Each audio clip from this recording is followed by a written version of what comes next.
Hello everybody, a very good evening to you and welcome to this Preston election debate where we have brought together the leaders of all the main political parties ahead of next month's City Council poll to hear exactly what it is that they're planning to offer you, the good people of Preston. And it's a warm welcome not only to all of you here in the audience at Cotton Court in the city centre, but also to those of you watching on two different live streams tonight. I'm going to be optimistic here and say in your thousands. Whichever my illusion is just yet. It's early. My name is Paul Faulkner. I'm one of the local democracy reporters here in Lancashire, and tonight we'll be putting the politicians on the spot over the big issues facing the city. And I say we because this is going to be a collective endeavour. Some of you very kindly submitted questions in advance, which we'll be trying to get around you all to ask them in person where we can. And also we had many submitted via social media as well, which I'll be sprinkling through the course of the evening. But a bit later on, we'll open the floor up, so if you haven't had your particular question answered by that point, then will be your chance, whether or not it's something you submitted beforehand, or just something that has occurred to you during the course of the evening. Joining us tonight are representatives of the 5 political parties who are contesting all 16 seats up for grabs at the elections in Preston next month. And we'll go from your left to right. On Matthew Brown, the current Labour leader of the Preston City Council. John Potter, Liberal Democrat, Main Opposition Group Leader. Stephen Thompson, Reform UK Group Leader. Harry Landless, Conservative Party Group Leader. And Avery Greatrix here representing the Green Party as well. Thanks all to you for being here. I don't think I need to say this because you're all a civilised bunch, but obviously we want a pleasant and free-flowing debate, so if you could refrain from shouting out or interrupting the candidates or the party leaders even are talking, then we can make sure everyone is heard and has their say. I know there's a handful of serving councillors among you, and maybe even a few candidates as well, so we'll be trying to prioritise questions from members of the public. But if any of you who are currently on the council or are standing as a candidate, if you've made that known, if you do get the opportunity to ask a question, so everything is transparent for everybody watching. And finally, just before we get underway, there are various pairs of eyes out there willing me to tell you that this debate has been organised by the Lancashire Post, Blood Preston, the Lancashire League and the local democracy reporting service. You'll be glad to hear that's about it from me. Because when I'm going to hand over to our political leaders, because we thought a good way to get started would be to give each of them 60 seconds uninterrupted to make their pitch for your vote.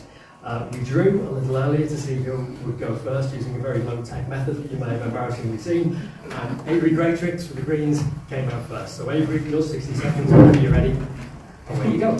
Thank you very much. For the first time in Preston history, we have a Green Party candidate in every single ward. And it's really exciting because right now the Green Party are challenging the two-party system in Westminster, and now we have a chance to break a different two-party system here in Preston. As residents of Preston, we are tired of seeing leaflets that say it's a two-horse race or only this party can beat another party here. We want to hear what we're actually voting for. We have candidates all across this city who are ready to deliver. We are standing because we're tired of hearing the same old game of politics.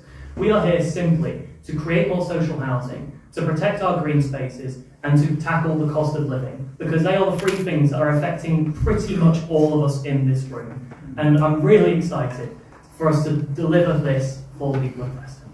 Thank you.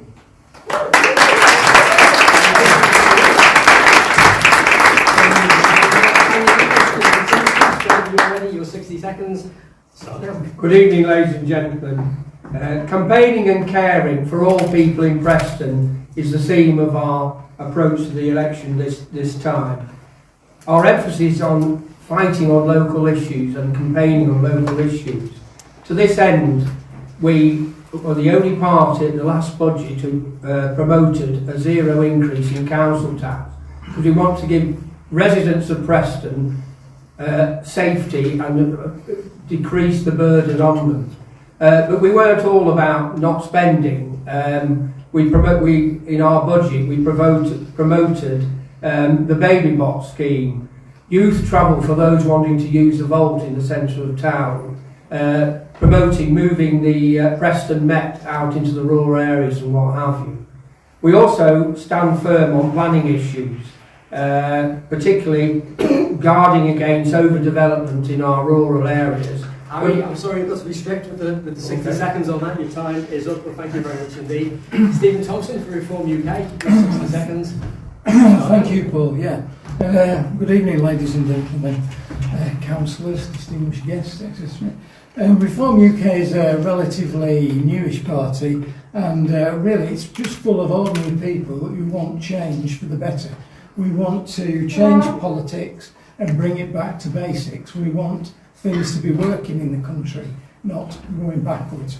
And locally we want to emphasise getting the sums right, getting the maths right, helping you with your cost of living. The cost of living is a massive issue at the moment, and I voted, funnily enough, I voted with the Conservatives for their budget, because I couldn't put forward a budget because there was only myself there. So I did back their budget because it had 0% increase in council tax. The other big issue in Preston, there's a couple of big issues. There's the amount of money that the Labour want to spend on the bank. So they want to spend probably, and so far, I think they're tossing it up to the Stephen, that's your time. Sorry to okay. interrupt. 60 seconds. John, whenever you're ready, your 60 seconds are underway. Thank you very much. Now, firstly, I'm really glad you're all here, but I'm really glad for the opportunity to actually have these elections, because not only a couple of months ago, these elections were due to be cancelled outrageously, so we're actually delighted as the official opposition that these elections are going ahead. And it's a unique opportunity for Preston, because we are the only people, the Lib Dems, who can mathematically get a majority other than Labour. At the end of this election, no matter, even if Reform, Greens and Tories win every single seat, they cannot mathematically get a majority with the amount of seats that are up. So there's some people in this election who want to vote on national issues, or international issues, or just on a brilliant local candidate. For Lib Dems, if you vote Lib Dem, you can get a change in Preston City Council, you can get a brilliant local candidate, and you can also send a message to Keir Starmer and Nigel Farage at the same time. Only by voting Lib Dem can you do all those things, as well as getting better improvements in your parks, fighting for new schools, and fighting for our residents here across the city. John, thank you very much indeed. For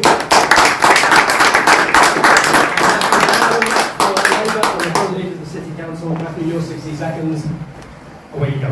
These are crucial local elections about Preston's future. It isn't about Westminster. We want you to get behind Preston Labour to move our city forward and reject division. There's a very clear choice. Either we allow Reform UK to divide our communities, or the Lib Dems and Tories will gain influence as parties in impose crippling austerity on our communities. Reform LCC have overseen some of the worst roads in the country, denied kids the skills they need, and unpopular bus lanes find residents every day. Preston Labour is also the only party prepared to tackle the injustices of our economic system, and we've ended austerity at the City Council. That's why we prioritise living wage jobs, public regeneration, fairer business models, and delivered over 2,600 new affordable homes. We've introduced free scrubbing for the young, old and other groups, payments of up to £400 for struggling families, and anyone with terminal illness no longer pays council tax. We've now got big plans to stand up to bad landlords, invest tens of millions in our parks, deliver a major entertainment venue, and introduce a £10 annual bus pass for children and young people. Vote Preston Labour on May the 7th. Matthew, thank you very much indeed. To the questions, your questions. Some of you may or may not be here, but I'm going to check with each one. Is David Cox in the audience? David, you asked a question on Preston City Centre. If you'd like to put it to the panellists, we'll get an answer from each of them, and there should be maybe a microphone making its way to you. Thank you. Just bear with us for a second. It's assistant Rich.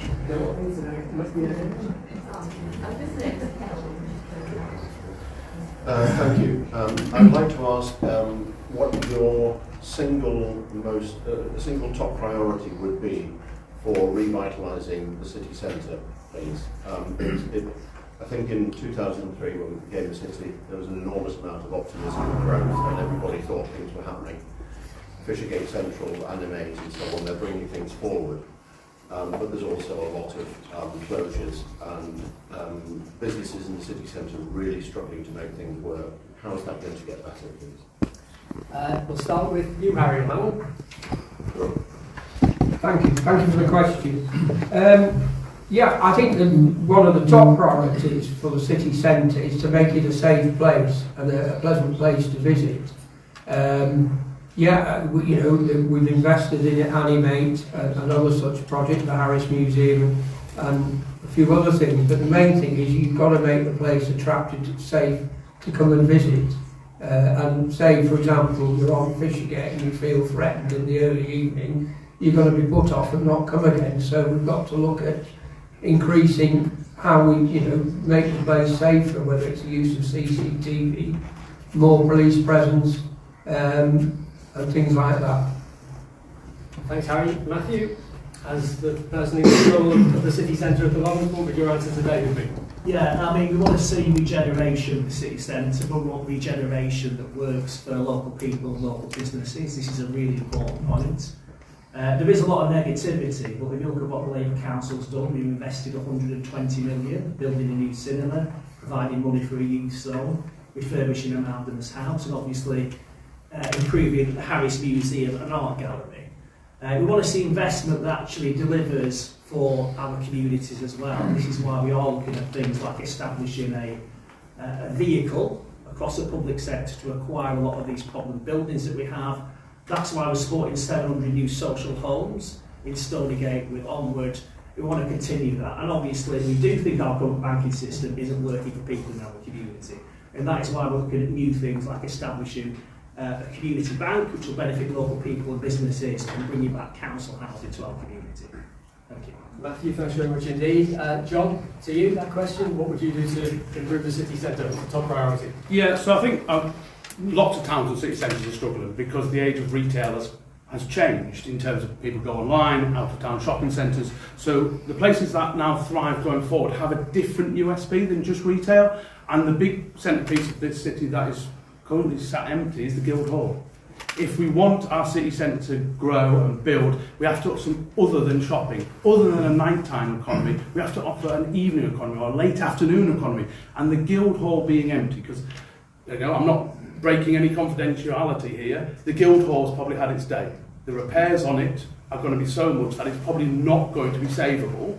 But, so we said years ago that actually you need now a study into what comes next, because we can't just let it sit there having a cultural black hole in the middle of our city, and that is the centrepiece of our city. And culture and the arts are going to be so important if we're going to grow our city. And then from that, so if you have a vibrant cultural sector in the city, then retail and hospitality can grow from that. And so it isn't an easy solution, and there's a lot of problems that can only be affected by Westminster in terms of landlords sitting on properties knowing that they'll appreciate in value, and so there's no incentive for them to fill it because they know their value is going to go up anyway. So that's a Westminster solution, but a local solution. We've got to get the Guildhall fixed, not just for the Guild, but for the ongoing future of the city centre. John, I think you foreshadowed a question that's imminent, but there you go. We'll come back to that. Stephen, your thoughts?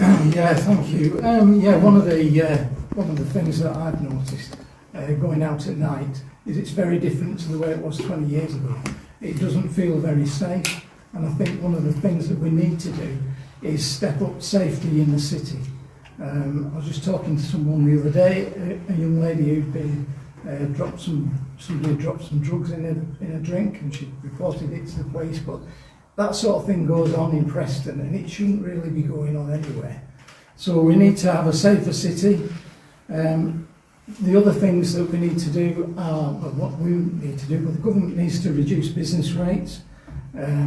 Reform do have a campaign to keep pubs open as well, because there used to be absolutely loads of them in the centre, and it used to feed into the nighttime economy and the daytime economy. They're dying on the feet.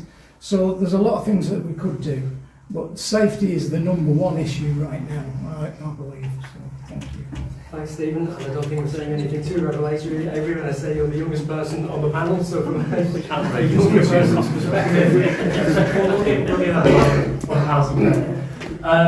no, so the green solution would be to prioritise our public social spaces. I don't know about you, but I cannot afford to go out every week, every day to a cinema, to a shop, We can't afford this in a cost of living crisis. I will give this council some credit in the fact that projects like Reanimate do breathe some new life into the city and do make things exciting. But we need people to have a reason to exist in our city that isn't just to spend money.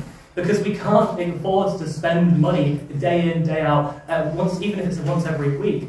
We can't afford to keep our city economy going. We need other avenues for people to be here, for people to socialise. If you look at cities all across the UK, there are plenty of places for people to gather, to meet. And I just don't think Preston's got doing that to its best capacity right now. I believe we can do so much more to prioritise these social spaces for people to exist together, and that also builds community, which is something which I think makes us all so much stronger as a cultural block. I agree, thanks very much for that. One of the questions we received via social media on a similar theme was basically, it wasn't a question, but a statement, just said get shops back into town. To each of you, are you proud of the way Preston looks at the moment? John, start with you. I mean, there are some wonderful independent retailers that are in our city centre, and we should applaud them for what they do. But there's no point getting away from it. You can't deny the fact the amount of boarded up shops as you come on from Ringway up to the city centre, as you walk up to the flag market, is pretty depressing. But a part of that, well, a big part of that, it's outside of our control, which is part of the problem we said in the first answer. Yes, we do want shops to be able to survive in the city centre, but they are absolutely governed by the landlord prices that can price them out and not have to worry about it. So how we do that? Because I mean, me and Matthew have been around the block a long time about this issue, about whether, say if the council was to say lower business rates, we would have to then cover the entire cost of those business rates and offset it. So it's practically not possible for a council to do that. And also, there's an argument, should we be propping up landlords who are milking in all this money and should just actually lower their rents for their tenants? That is a Westminster issue. I'd love to get more shops in our city centre, but it's very difficult when the odds are so stacked against these retailers. Matthew, John's not laying the blame for that at your door, so make the most of that as the course of the meeting goes on. There's plenty of time for that later. It's a big change. What would you say in terms of empty shops? Is there any more that the City Council could be doing? It's very frustrating, and obviously we did austerity, which really did hit the council. Our budget was cut by a third. We can't get away from that, and that was a critical choice from some of the parties here.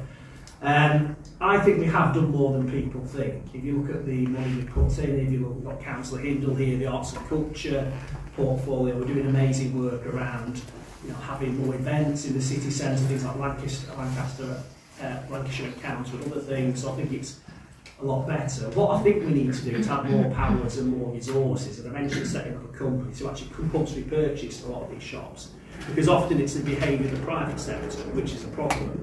And with a view to doing what if you compulsory purchase them, what would you do with them? Well, I'll give you an example. I'll just give you an example outside that, because we put £200,000 in our budget to allow local artists to form cooperatives and fill empty units, which we think is a very creative thing to do. But what we need to do is be empowered and resourced to actually buy the empty buildings and transition it into things like community ownership, social housing, things for artists, independent businesses and the rest of it.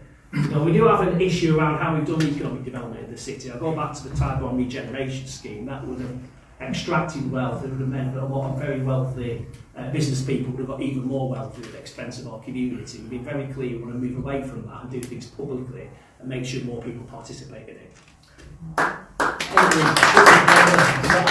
hate to place you as the young representative of the whole of Preston for the course of the evening, but does it bother people of your age to see empty shops in the city centre? Is that something that's a concern in the same way as it is for other generations?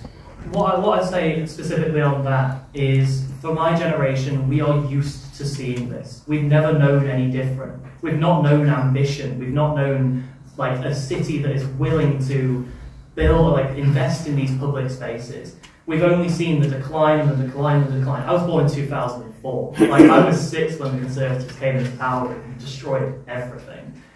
However, am I right to go on to the question about are we proud of Preston? Yes. Yeah. I moved here in 2022, and the development I have seen in the city, to give it some credit, is incredible. But if you walk, 10 minutes out of the city centre, you just see the same old decline. Preston is only seeing a development in its very, very season. But the people who make up our city don't all live in the centre. They live on the very outskirts. They live in Deepdale. They live in Preston rural areas. They live on the very west in Lear and Larches. They live everywhere, and we're not seeing the same kind of development in their areas either. When we walk around the city centre, we see these big, fancy projects, and they are very, very cool, I will admit. But right next to them, you'll see a blank brick wall that has been neglected for decades. We need better. I'll stop you there if that's okay. Stephen, as retail has changed, generally, do we need to be beyond retail? And if so, to what? I think the question was, how does Preston look? Is that, do I start talking about retail? Yeah, you want to it doesn't look particularly good. I mean, having been here for a while, I can definitely reflect back on a few years ago, and it was better than it is now. But I don't think that is a particularly Preston story. I think that's a national story as well. And I think we do need to get private money into the town, and for them to invest in the town with shops, flats, and all the rest of it that goes with it. And the council has put a lot of money into things, and some of it has been really good. I mean, you know, the Harris, absolutely take my hat off to you there. That was a brilliant thing to do. But there's other things that they're putting money into that it's just wasting money. The 200,000 for artists. I find that a little bit sort of that goes against the grain, because actually what money do they put back into Preston? First controversial comment of the evening. I had to make well, I am a fine artist anyway, so I do know a little bit about it.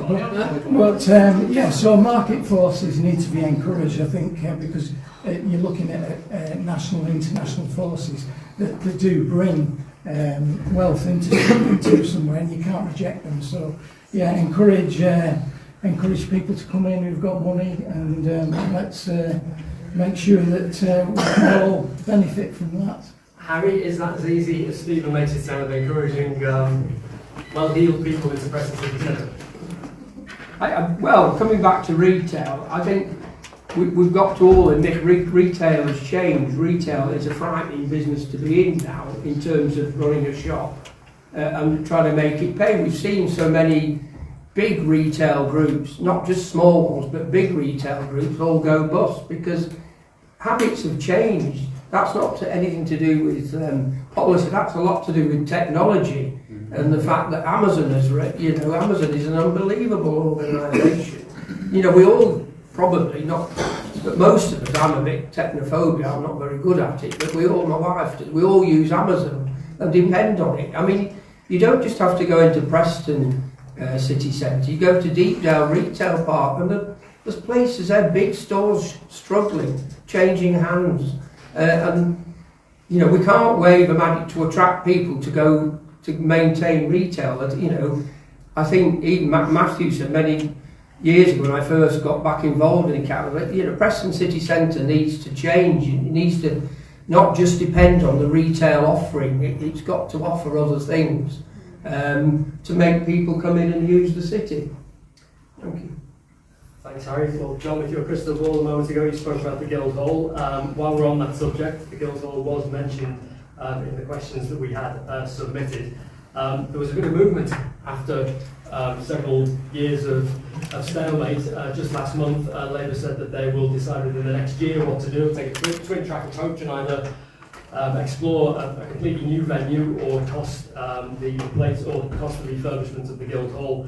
If the new venue doesn't prove feasible, Liberal Democrats say basically go straight to the new venue.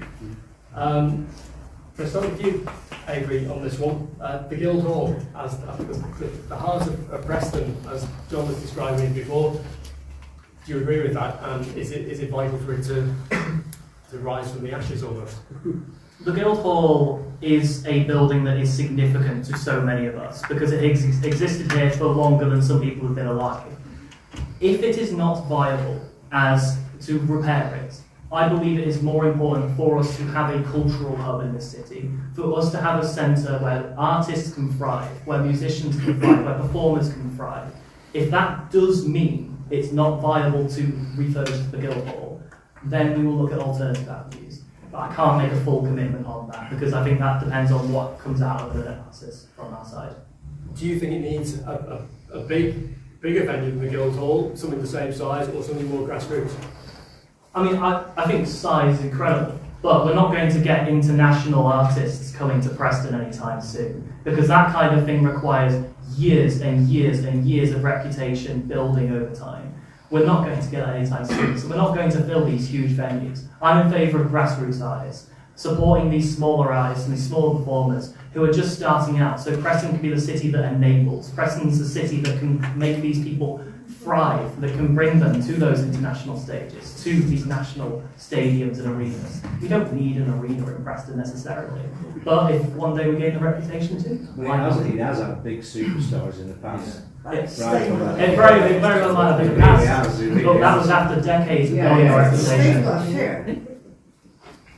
Right, Stephen, Guildhall was a cultural linchpin of Preston, yes or no, and if yes, how do you make it happen? There's a long story there, isn't it, behind the Guildhall. I mean, the Guildhall was a fantastic venue, but quite a few years ago, the council were talking about, do we sell it, do we knock it down, what do we do with it? They were talking about knocking the bus station down.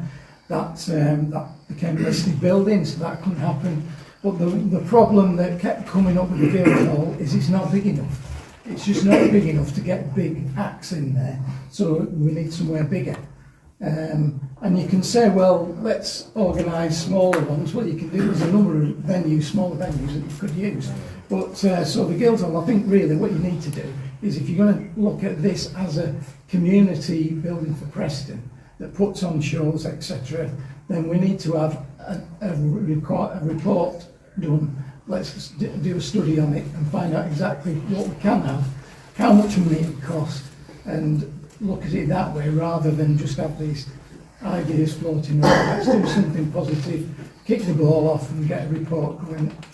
Before coming to the others on this, a sense from the front here that there was a fondness for the Guildhall, certainly. I do get it. I understand what we're saying about attracting current big stars. You're probably not, are you? But there must be lots of. Also, when we look back at some of these, talk about music and bands, but other things, they did start small, and they started. I use Queen as an example. My goodness, you know, people wouldn't believe you, but they played there. In 1972, I think it was. Yeah, I'm sure. Yeah, you know. So you think about that, it does work for the right kind of artists. But not just that. We start speaking of it. I remember recently, Snow Patrol played the Blitz and gave free tickets away by going to Tower Records and buying a physical album.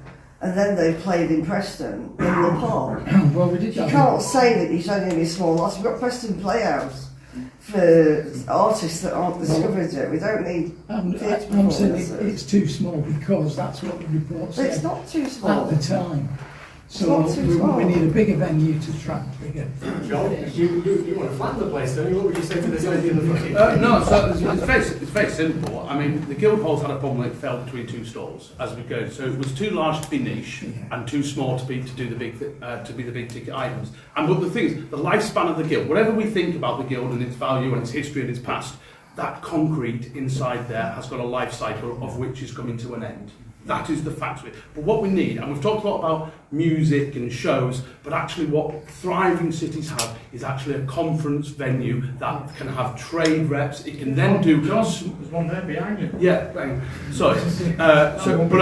We have fantastic transport links in the city, but we don't have a place for conference venues to go into where you can have modular design, so you can accommodate smaller shows, but then also larger conferences as well. And when you do that, it brings in masses of money into a city centre by people going to a conference, spending money on hotels and restaurants and shops, and you talk about this catalyst that you can get a part of it. A conference centre will do that. Now, there's all sorts of things that might happen in the future in terms of what's going to happen with County Hall when reorganisation starts and things like that. So there are options, but the Guildhall needs to be dealt with. This is why the Lib Dems, before anybody else, put forward the idea of a feasibility study. You're right, we do need to know what comes next after the Guild, but you voted against our budget, which has a feasibility study in it, so we have to find out what's next. And Labour are delaying it again. what they want to do with it. John, very quickly on this subject, you've committed though before the feasibility study, haven't you? Because you're saying you want a new building.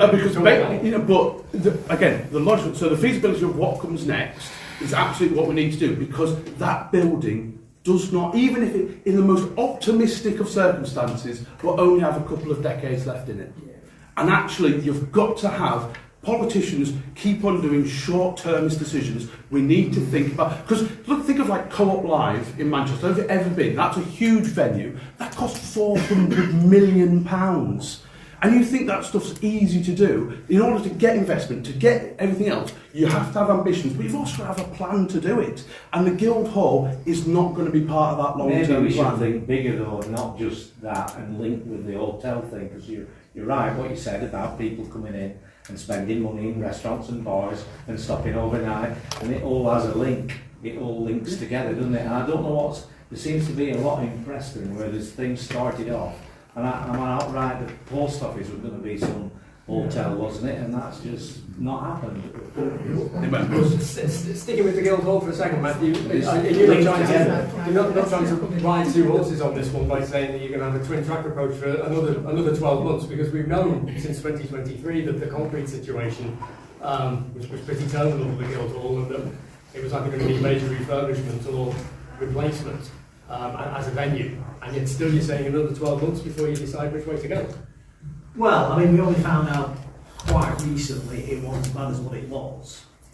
So I think we're doing a very pragmatic approach, because we want to ideally have a new venue. However, we don't know that we can attract the investment that's needed through the new venue. So at the same time, we're looking at a refurbished Preston Guildhall. I think having a refurbished Preston Guildhall, niche, modern, could be really, really brilliant for our community. I think it would be really good, because what we don't want to do is find we put the Preston Guildhall into a bunch of rubble, like previously suggested with the bus station, and then instead of getting an entertainment venue, the private sector doesn't invest, and we end up with something like office space. You know, so we're not going to risk a cultural asset. We're not going to risk cultural vandalism by taking any option off the table. That's a reality of it. Have you got a preference, a personal preference, if money was no object? Yes, my personal preference would be a new venue. That's my own personal preference. However, I do think as well that a second best option that would be pretty good, would be doing it in a way that's very, very unique, is having a refurbished Preston Guildhall, because there is a lot of support from it within the community. We're not going to, and there's also the political uncertainty, because if you look at what's happened at the county hall, with the Tory party running it and now Reform, they've not invested in things like the youth stone, they've not invested in the new tram bridge, so we pretty much had to do it all on our own. So if the council, the Unitary Council next May is not to the left or the centre left, we do feel that there's no chance whatsoever they will actually invest in a new venue, whoever runs it. So this is why we're trying to secure Preston's future. By doing that, we need to keep all options open.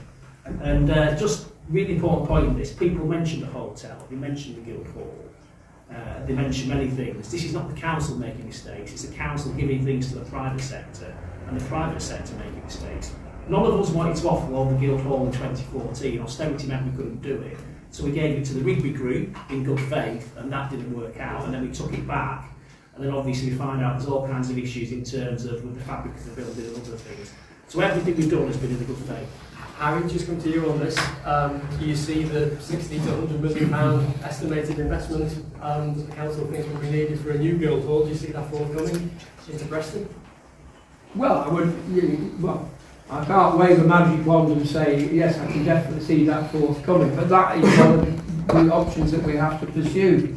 What worries me, I do agree to a point with Matthew that we've got to do something with the existing Guildhall to keep it going, while we weigh up the options, while we look into and how we go forward. And if we want to build a new venue, the hardest job is finding the funding, finding whether it's public or whatever, who's going to pay to build a much bigger, more professional venue. But I'm all in favour of looking into feasibility studies, but I think it's a long time off.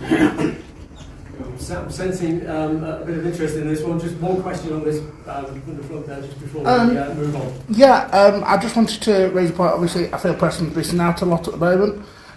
You've got obviously the likes of Living Festival that has done amazing, really. Preston Bid, obviously they've got the weekend next week, and building on what happened, the legacy of Radio 2 in the Park. I think it's important, and I think Preston's missing out at the moment to other cities and towns in the region. We'll leave that one hanging. We're going to move on now. Is Gemma Roberts in the audience? Gemma had a question on housing. Conveniently placed there at the microphone at the back. Gemma, if you want to ask your question. My name is Gemma Roberts.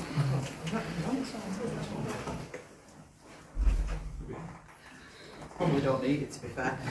Gemma Roberts, I'm CEO for What Prevails Preston. We're a domestic abuse charity. It supports survivors of domestic abuse and violence against women and girls in the city. One of the things that is a really common theme that kind of hasn't been discussed at any point is a priority about the rise of violence against women and girls in the city, with the highest reporting city outside of Blackburn and Blackpool for domestic abuse incidents. And it's not on anybody's radar. It's not on any of the posters or the leaflets that I'm seeing. It's not on any of your advertisements. It's not on any of the conversations that we're having. I am having extremely good conversations with people who are in the council right now and who are doing incredible work with my organisation and other agencies, but it's not. I wanted to just bring that to the attention of the people sat at the table. So whoever it is that ends up leading our council moving forwards, I look forward to having a conversation with you afterwards. One of the things that we recognise when we move people who are survivors of domestic abuse into our communities, that it is wonderful that we have these new houses in the outskirts of the estates of the city, but what we don't have is the infrastructure. We don't have the shops, we don't have the schools, we don't have access to health. So we are setting up, we're setting people up to fail, people who are already vulnerable. I'm seeing this from my lens, I'm seeing this from, we're moving people who already have moved away with nothing, and we're moving them to a very wonderful home, but with no infrastructure around them to support them to thrive. So what would you propose would be your priority in that instance? Well, that is a wider issue as well, but beyond that, I know you come in at a particular lens, but a wider issue of community infrastructure around new housing and the 5,500 new homes, particularly in the northwest of Preston, being built over the course of 20 years. Stephen, your thoughts on that one? Right, yeah. I've been on the council a while, so one of the first Northwest master plans came about 2007, 2008, something like that, when you were sort of laying out the developments in Northwest Preston, and one of the things that I thought about is, you're right, they weren't putting in the infrastructure. It was, at the time, the Conservatives were in a coalition with the Liberals, and I pointed out at the consultation meeting that there was no zoning for schools, so there wasn't any land set aside for schools then. So since then we've had sort of accusations that Reform at County have turned down building of secondary schools, and the case of that is that isn't true. The thing is that there aren't enough pupils to actually establish a brand new secondary school. So, but Stephen, at that county they have taken the decision to expand several primary schools, haven't they? If they haven't done those expansions, with the primary schools, and I'm talking about the secondary schools. Secondary schools as well. They've expanded those as well, but you have to have 4 years worth of pupils before you can build a new school. The figures are that it will be 2032 before they can open up a new school. So I think it's a bit disingenuous of the Liberals to say that we've refused to build a school. That's not the case at all. The case is down to government figures and government money. So this is something that's been put on the burner for your party, John, for quite a long time. Before it was the Conservatives, now it's Reform, and it's simply not true. They are trying to get schools built, but there are rules about building schools. You can't just all of a sudden build a secondary school and expect to equip it with all the specialised teachers and everything overnight. So you've got, Yeah, I'll pull you up if that's okay. Matthew, your thoughts on this? Are you disappointed? Obviously, the North West Preston master plan, the City Council contributed heavily to the design of that. Are you disappointed not to see any one of the 3 schools that was promised in that document 10 years on? Yeah, hugely disappointed. This goes back a long way. I'm supposed to give people a bit of a history lesson, but there was what's called the City Deal, signed in 2012-13 with the coalition at the time. On the surface, it seemed pretty good because it meant we're going to get lots of new homes, which we obviously have, but there was also a promise as well that we get the facilities that's needed. The parks, the play areas, the schools, the GP surgeries and the rest of it. Now, what's happened is it seems that a lot of the developers have been laughing and going to the bank, but the communities have missed out. So it's very frustrating. One positive I would say that we've been responsible for is that we've managed to get developers to provide lots and lots of affordable housing. We've worked with lots of registered social landlords up there. So we have the best figures for new social and affordable housing across Lancashire, which is very dear to us because we do want to tackle inequalities. So it's very frustrating. We've written to them, we've done everything. I think this is a cross-party issue in many ways because I know other parties are on about it. But, you know, we just do not believe this reform administration will deliver the skills as needed, as the Tory County Council did before. So what we're doing as a Labour Council is we're writing to the government about it, Bridget Phillipson and others. You know, and we're going to do similar about the lack of other infrastructure. It's a bit better with the GP surgeries and things. But it's just really unfair that we're basically pricing our people in Preston out of these houses, and if they can afford to live in a house often, then they're actually not going to get the infrastructure that they need to have a decent, fulfilling life physically and psychologically, to be honest, and it's just unfair. And again, everything Preston Labour has done as quite a radical Labour council has been trying to fight against that economic culture, and I think we're pretty unique as the only party here prepared to do that. Thank you.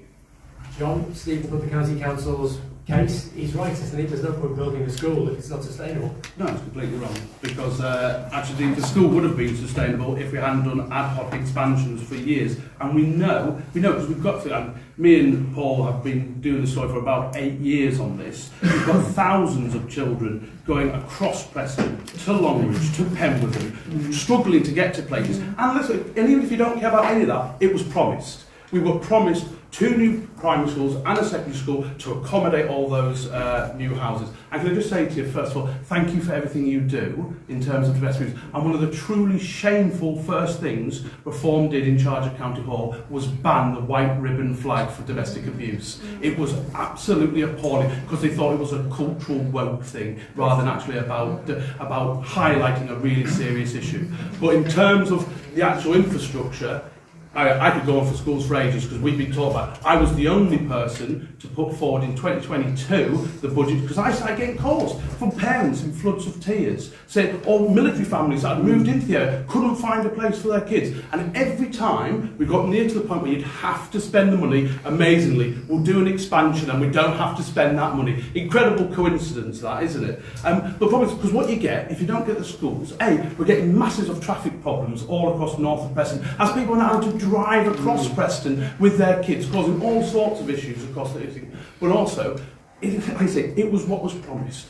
And the money was promised. It was promised. Where's the money gone? And first, so it was supposed to be £40 million spent on schools. They spent just over £5 million doing expansions, and then they said, well, all the new roads, which were needed, overrun, and so the schooling got pushed to the side. And we have chapter and verse on this, and they've used every excuse in the book. First they said, we don't have access to the land. The parcel of land that were secured as part of the North West development, because we've seen all that, we've seen the master plans, those documents are still available, and then they said, we don't have access to it. That's what LCC was saying. But then it turned out LCC were the people blocking the actual access deal to happen to it. So this is all smoke and nonsense. We have made a promise to build schools, we should build our schools, and I'm also delighted on other bits of infrastructure that the Lib Dems nationally, because some of this is going to have to be national policy, have put forward a proposal that there should be a guaranteed GP lock, that if you have no new developments without decent health provision as well, because again, we need communities, not just blocks of houses.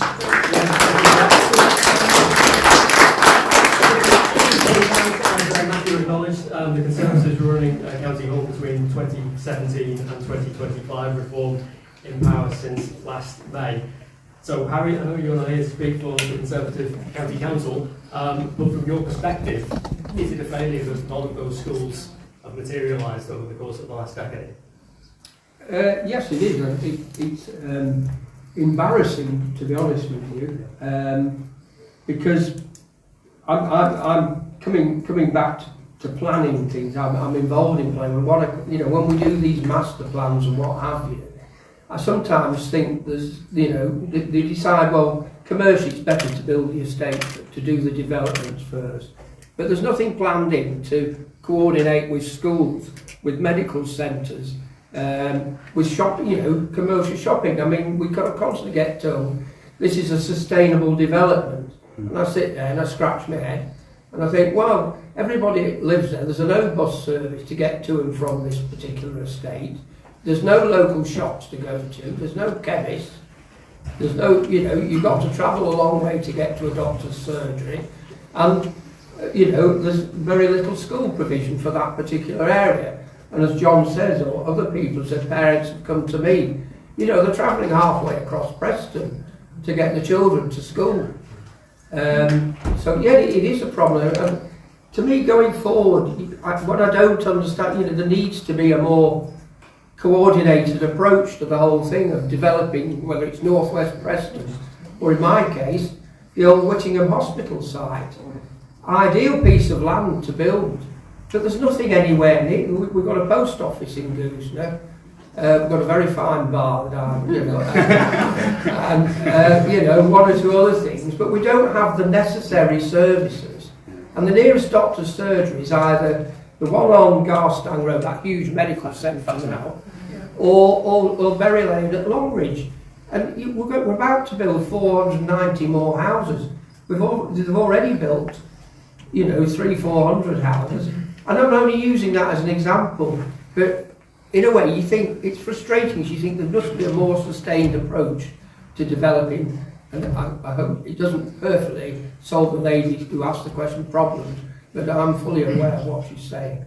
Also, just to add to that, there was just a quickie, was that the Labour administration in Preston preferred to ask for affordable home contributions rather than an education contributions in many of the developments that have gone ahead in northwest Preston. Now you've made me bring Matthew back in. Fair enough. In a civilised society, you should have both. You should have decent infrastructure and affordable homes. I mean, we've been very tough on developers. We want to make sure that we do get the 30% affordable housing, which is in our policy, and we have offices as well that really pursue that. Sadly, the national framework has made that difficult, but it's very unfair that we actually have developers that can say, I'm not making 15 or 20% profit, so I ain't going to provide any social affordable housing. And that is why we want to get back into the market and deliver council housing again. And if we're re-elected, there's going to be 40 or 50 council houses we're going to provide this year by buying up homes on the private sector, first-class council housing for our communities, because we're suffering because we don't have council housing. That's what we need, housing at a social rent, so people can afford to live in a very cheap, affordable, quality environment. Okay, Matthew, thank you very much. And I agree just finally to you on this one. Thank you very much. The infrastructure and thousands of houses. Thank you. I first just want to apologise that it hasn't appeared in any of our leaflets. And I will apologise to any victims or survivors of domestic abuse, because we are a very new party. We've not had the ability to talk about this. But if you'd like to talk about your work at a later point, please get in touch. Thank you. We have got to play catch up. There are not many services in these new housing developments, as we've already well established, and we need to play catch up. Now, the solution that many parties offer to this kind of catch up is to write some strongly worded letters to a council or to strongly worded letters to government. We're not going to do just that. We will organise with our communities and we will march to the LCC if need be. We will stand outside and make their life a living hell if need be, because this is impacting all of our communities. We need to make sure that they know we are unhappy, that we need these services. It's not a case of we want these services. We need these services and we are owed these services. So we will march outside of LCC, we will make their life a living hell until they make that a reality, because we are owed those services. So while we're playing catch up, we will organise our communities and make sure we're doing what is necessary to meet our collective demands as a people in Preston. Thank you. It's a meaty topics then to get through to start things off. So a couple of quick fire questions from people in the audience who've kindly submitted them in advance. Is Kurt Kutchler here? Yes, that's me. Kurt, I'd like to ask you a question. Yeah, buses. It's just that what are the different parties are going to offer on buses, because buses, you're paying £2.80 as a child at the moment, as far as I can see, and it's very expensive, and the services, I mean, they could be worse, but they could be so much better. And I just want to know what you're doing about buses to encourage people. Not every driver is going to be able to get off the road, particularly with problems like schools being where they are, but some drivers might, and that is also a big asset. So what are you going to do about making buses free for a while to test out how that works, and dropping the fares for children? And the figures, the bus company's figures, looks like there's a shortfall of 200,000 on a budget of 40 million, and we've got like a 7 million kind of highways budget. So there's some leeway there to do something from the council, but also it's just the right thing to do. And I want to hear what you're going to do about making the buses better, so that some of us drivers will say, actually, you know what, I'm going to go on it. And people who've got baggage and people who've got kids and so on will find that they don't have to wait an hour in the rain. Okay, Kenneth, thank you very much for your question. Just for anybody on the live stream who didn't hear, basically what would our parties do to make bus travel easier and cheaper in Preston? Conscious of time, we've got a lot to get through, so I'm going to put you on the clock for this one. 30 seconds each of you on buses. Who hasn't started? Matthew, where you go? Yeah, our manifesto, unity and progress rather than division. What we are saying is that we do want to look at introducing a £10 pass for children and young people, so they pay £10 to travel all around the city for the whole year, because we're as upset as many other people are around what we're seeing the £1 cap going and how much kids are paying especially to travel. So we're going to say if we're re-elected, for £10 there'll be an annual pass where kids and young people can travel just for £10 across the city. But in the long term, what we need is more public ownership of buses, and that's something we're looking at and we'll look at through any new authority. Matthew, thank you very much indeed. Avery? We would do very similar. We're happy to support that Labour proposal. Public ownership is the way forward for our public services, because we're not going to bring the prices down unless we control those services, and absolutely reducing the fares for children and something like that we would be happy to support. Well, obviously we don't actually support public ownership of the buses, but we need to have further discussions with the bus owners. I do actually fully support the £10 ticket for children, and look at other subsidies to encourage bus travel. John? I think a level of cross-subsidy has to happen. If you look at the most successful public transport systems, they tend to have some sort of public subsidy in order to make less profitable routes actually viable. And if we're just being sensible about it, that is what is probably going to be needed, because asking private companies, oh, do you mind doing stuff that will actually lose you money, is not a long-term solution. So, and you think of Transport for London, where the congestion charge pays for the fantastic public transport system. Now, I'm not advocating a congestion charge in Preston before everyone panics, but we do need some sort of public ownership in our buses. Otherwise, the private companies will just do what makes them profit rather than what's needed for our communities. We have the second controversial comment to the right then for a minute. Yeah, no, definitely can say that. And finally, who's not had a say in this? Has everyone had a say in it? Yeah. Oh, Stephen, sorry. Well, I think at the end of the day, the only thing you can do is subsidise the private bus companies. They are subsidised in the rural areas, and it just depends how much do you want to spend to subsidise them. They're very good at running the bus services. They've been into the overview and scrutiny committee to explain everything, which John is the chairman of that, and I don't think we had a problem there. I would say running a very good service is an arguable point from the bus services. I think some people who really struggle with our bus services would say they don't want a particularly good service, but yeah. Well, it's a service, and at the end of the day, it just depends how much you want to subsidise it. So it's up to the setting priorities. Stephen, thanks very much. Yeah, question on buses? Just on buses. On the buses. The Corporation Street bus gate is put in to speed up the buses. Yes. And it's made a fortune. Use that to subsidise the buses. Persuade LCC reform to use the 1.6, 1.8 million or whatever it is to subsidise the buses because they're getting the advantage out of that Corporation Street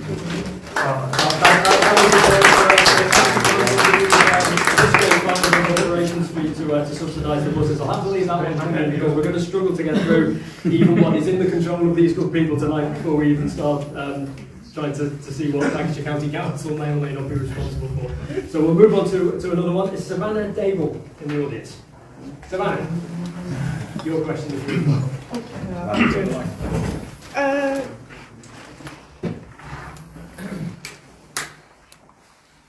Councillor Brown, I have questions. You want everyone to answer? Everybody will get a right. This was for Councillor Brown. Means, but everybody will get a say. Over the last 2.5 years since Hamas launched the most murderous attack on Jews since the Holocaust, Jews in the UK have witnessed marches calling for a murder and slogans which are still not prosecuted, boycotts of Jewish businesses, blood libels, harassment employment in schools, universities, and on public transport, violent assault murders, terrorist attacks in synagogues, conspiracies to mass murder us at a gathering in Manchester, and now it seems daily arson attacks, which is most likely to be organised by the IRGC. We are increasingly disenfranchised for want of a credible party or candidate who will take our plight seriously. And our own candidates are told they cannot stand because they are Jewish.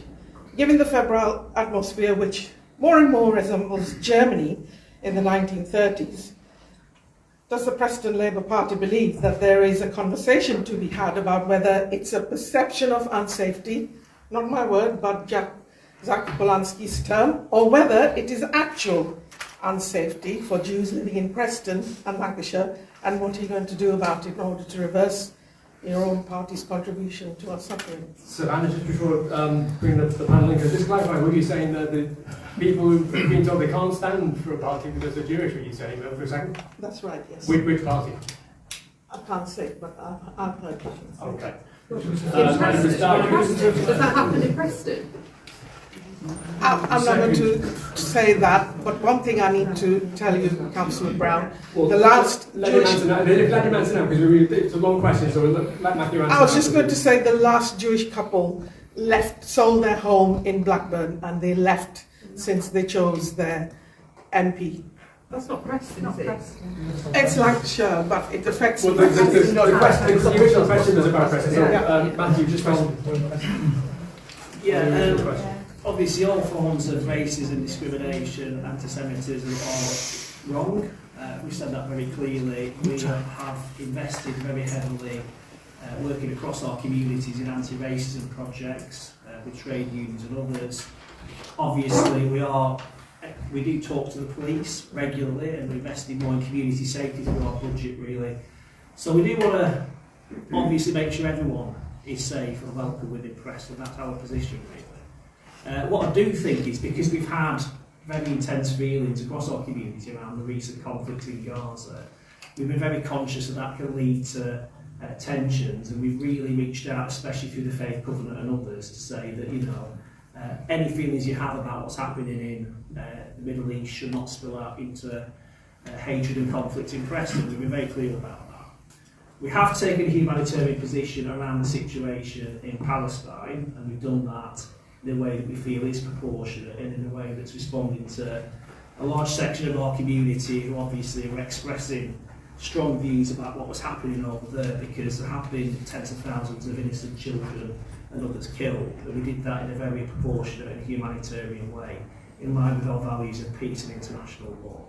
But what I want to do going forward is want to work further across the region, because when we did do that, we had a delegation from Palestine, we had children involved in the peace movement that came over to visit us. And we want to see that across both Palestine and Israel. And we need more of that. We do need more cross-community dialogue to move forward. And I just hope and pray that obviously as a community we can actually move beyond, because things have been very, very intense obviously in the last 2 years in Preston because of an issue that was an international issue. We just responded in a way we thought was in a way that's humanitarian. Great. The question was directed to Matthew. I want to give each of you a chance to answer it though, but if the rest of you could keep it fairly succinct, seeing as it was directed to Matthew. Come down the line, nice and straightforward. John? Anti-Semitism is on the rise. Islamophobia is on the rise. Racism is on the rise. It's the nature of the caustic nature, growing caustic nature of our politics, the them versus us debate. And I'm not going to get emotional because we put to rest a good friend of mine called Jürgen, who was a part of Preston Twinning a few days ago. And he was born in Nazi Germany and then spent the rest of his life deciding that diplomacy, decency and fairness, work with other people regardless of your race, where you come from, what God you believe in, who you fall in love with and who you don't, was better than this them versus us. The other side are always wrong and I'm always right nonsense that seems to perpetuate through our politics. And the sooner we get past the extreme, and I don't care which extreme you are on politics, if you're in an extreme, you're part of the problem.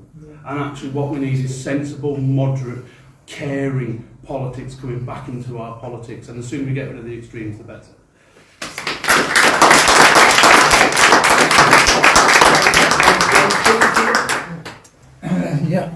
Well, interestingly enough, in October I was the victim of an assault that was called a fascist and attacked while I was out canvassing for reform.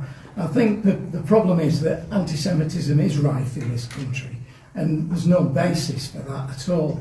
The Jewish people are very, they carry on their lives quietly, they get on with living amongst us, and there's no problem from what I can see. I've met a lot of them, and I went on a fact-finding trip to Israel in November last year, and some of the things that are coming from the Middle East, etc., over to here, are things that are driven by Iran, the IRGC, which I believe Starmer's going to make it an illegal organisation soon.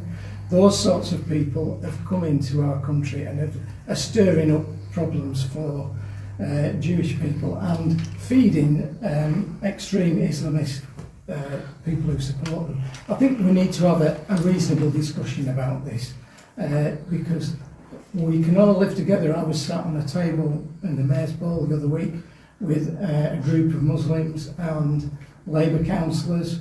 We had a very pleasant evening, and the thing is that unfortunately the way the debate's going in this country at the moment is that you can't actually have a conversation without somebody having a complete fit and not willing to have a dialogue.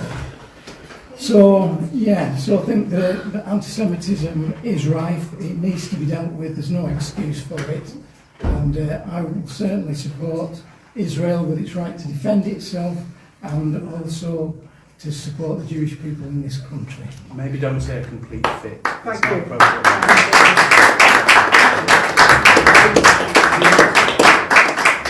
Really, to back up what John said, particularly, any form of racism against religion or anything is not welcome in this city. We have a lot of problems in Preston that we have to overcome because we have so many diverse communities.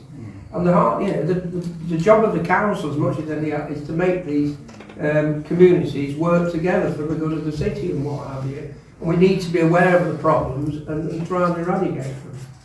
Thanks, Harry. Avery? Yeah, so anti-Semitism is absolutely on the rise in this country. Anti-Semitism is racism, and Islamophobia is also on the rise. I absolutely agree with John's point that we need to make sure that we are having a non-divisive debate about this, and part of that is tearing apart this religious back and forth. It's not Muslims versus Jews. Israel does not represent all Jewish communities. Palestine does not represent all Muslim communities.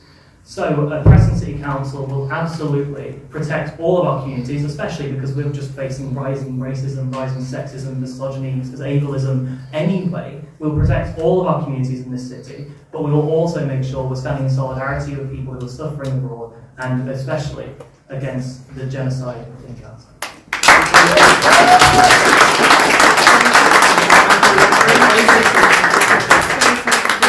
Just really briefly, obviously. How about the hammer attacks in Lancashire? People left for dead in hammer attacks. This isn't Gaza, this is Lancashire because they're Jewish. It's not acceptable. We're not saying hate speech. I've got loads of Jews. This is not hate speech. I'm talking about people being left for dead in a hammer attack. Well, we're going to have a debate. It's these good people at the front here that are going to have the debate. Matthew, you wanted to say? Yeah, I mean, I just want to say I get on quite well with Stephen on a personal level, but he really does need to have a look at some of the candidates that are coming forward in Reform UK. The guy who stood against me was a guy called George Codstone. Well, let's keep it to I've got a copy of the Jewish News in front of me. It says Reform UK council candidate accused of attending neo-Nazi summer camp. Now, that is absolutely shocking and disgraceful. What we need to do as an anti-fascist movement is all mobilise against people like that in politics, because we cannot get that toxic racism back into politics again, and obviously Reform do need to look at the kind of people. There's dozens of them that get into trouble with their far-right views, and they need to be stamped out.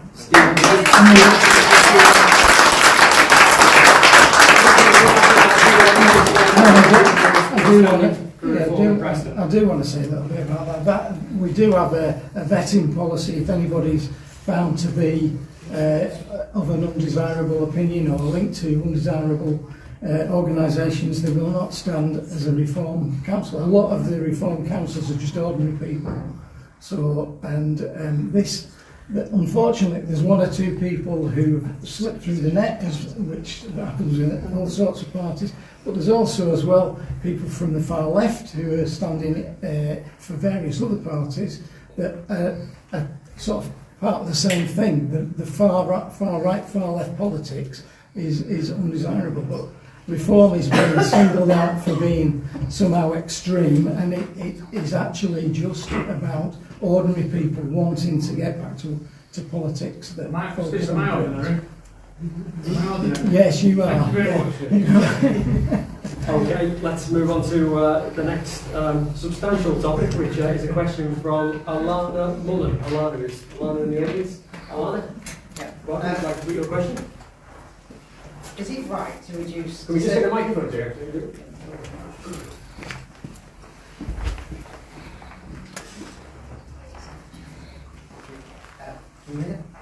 Is it right to reduce the disabled facilities grants that are vital to enable independent living for disabled people while spending $750k on a bank? Okay, two issues wrapped up as one there. So the disabled facilities grant, which for anybody who doesn't know, is a grant that can be applied for to help with home adaptations for disabled people. And the bank that you're talking about is a community bank that the Labour Group of Preston City Council have so far invested £1 million in very recently, 750k of that just last month after the budget. Okay, John, we'll start with you on that one. Yeah, thank you for the question. Very short, no, of course it's not acceptable. I have to kind of doff my cap to my wonderful colleague Fiona, who's in the meeting there, who works with a couple of these families of severely disabled children. And whereas the amount of money you can get to help renovate your home to make it livable for severely disabled children has basically not gone up in years, yet the cost of construction has. And so there was a choice to be made about whether we spend a little bit more. It's 21 families in the city helping some of the most vulnerable and at-risk children in the city, whether we should give them a financial helping hand to go above and beyond what we need to help them make their homes safe. And on the same council meeting, we had a decision to invest £750,000 in a Preston-based bank, which its own report said was high risk and probably won't happen. And just in case you're wondering, that £750 will cost, in addition to the first lot of £250,000, so it was £1 million investment, will cost £2 million by the time we pay off the debt of it. We decided to do that, well, sorry, we did. Labour decided to make that call instead of helping children with disabilities to the maximum. It was a shameful day and exposed. And look, we're talking about priorities in this debate and priorities for the elections. My priority would have been to help those disabled children and not set up a bank that might not exist. That was my choice, and I think Preston City Council got that badly wrong. Matthew, do you want to answer that one? What's the constraint choice that John presents? This is obviously a planted Lib Democrat question, which I expect. No, it's Well, Alana answered the same on the same form as everybody else, and was able to submit a question. You can do both. You can do both. We have. Lib Dem councillor. I've had no contact with any Lib Dems about this issue. I'm not standing an election. This is because I'm a disabled person. Now, how expensive it is to be a disabled person, and trying to adapt my own home for wheelchair and other facilities. I know I can afford some of those things because I have a job, but there are many people in the city who don't have that that's financial. It's not blood pressure. I've not been, like I say, I've not spoken to Lib Dems, and I was a councillor at the point. Okay, well, you very kindly clarified. Matthew? Apologies for that, obviously a former Lib councillor, so maybe jump to a conclusion there, so apologies, that was the intention. You can do both. I mean, what we have done is we've put £600,000 extra into the disabled facility account. That was a Labour choice. As part of our cost of living set of measures, there's £400 for given to the most poorest families in our community. Many of them are disabled as well. There's now free swimming for disabled residents as well. So these are political choices that we have. The bank will get a return, and we see what we're trying to do is deal with the failures of capitalism in Preston, because if you cast your mind back 15 years, you see a banking system which wasn't working for our communities. You see a banking system which worked in favour of very wealthy people, and you saw a huge economic recession which every single person had to pay for here. And we had a huge austerity programme, and that was a result of the behaviour of the banking system. So what we're going to do is we're going to support disabled individuals, and we'll look at this issue again. We just didn't want to debate it during election time in the council chamber. But also we want to try and change our system economically, because the current economic system in Preston isn't working for us. And if you're someone who's a small business person or a charity and you go to the main banks and ask for £3,000 or £4,000, the loans aren't forthcoming. And this is a huge difference between us and the rest of the parties. I'm not sure what the Green position is. These lot acquiesce to a failed economic model. These lot are the architects of austerity. And I keep saying it is a real cheat when the Lib Dems with the Tory party imposed austerity on a working class community like this for 14 years, of which public health professionals confirmed that 330,000 excess deaths took place across the country, and many of them were disabled people. So I'm not going to take any lectures from the Lib Dems on this, because we can do both. We can have a fairer economy locally and support disabled people. And this Labour Council's put an extra £600,000 into disabled facility grants, so more disabled people are benefiting from it. I'm conscious that we might be losing people by talking about two big issues together, so we'll come back to the bank and deal with the bank as a separate issue in a second. But for the rest of it, I just wanted to respond to Alana's point about reducing the disabled facilities grants. There was a cap of £50,000, and it's been reduced to £30,000, which Labour say is to enable more people to be able to apply for it. But then you obviously have people with a shortfall as well. So Stephen, what do you say to that?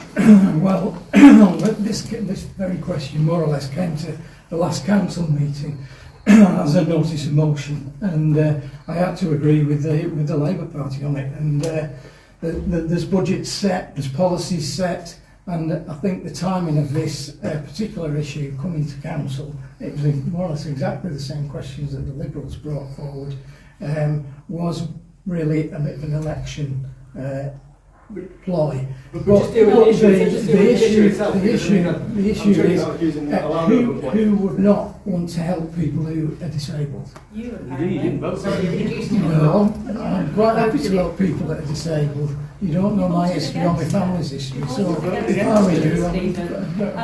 so anyway, so at the end of the day, I have to agree with the Labour Party that this can come forward at the next council year, and maybe I'm sure that the Labour group will look into it further, ruling group, and I'm sure that they will try and facilitate these things for disabled people. But the whole point of the motion was to ensure there isn't a postcode lottery, and that people in Preston with complex disabilities aren't disadvantaged compared to other parts of Lancashire and other parts of the UK.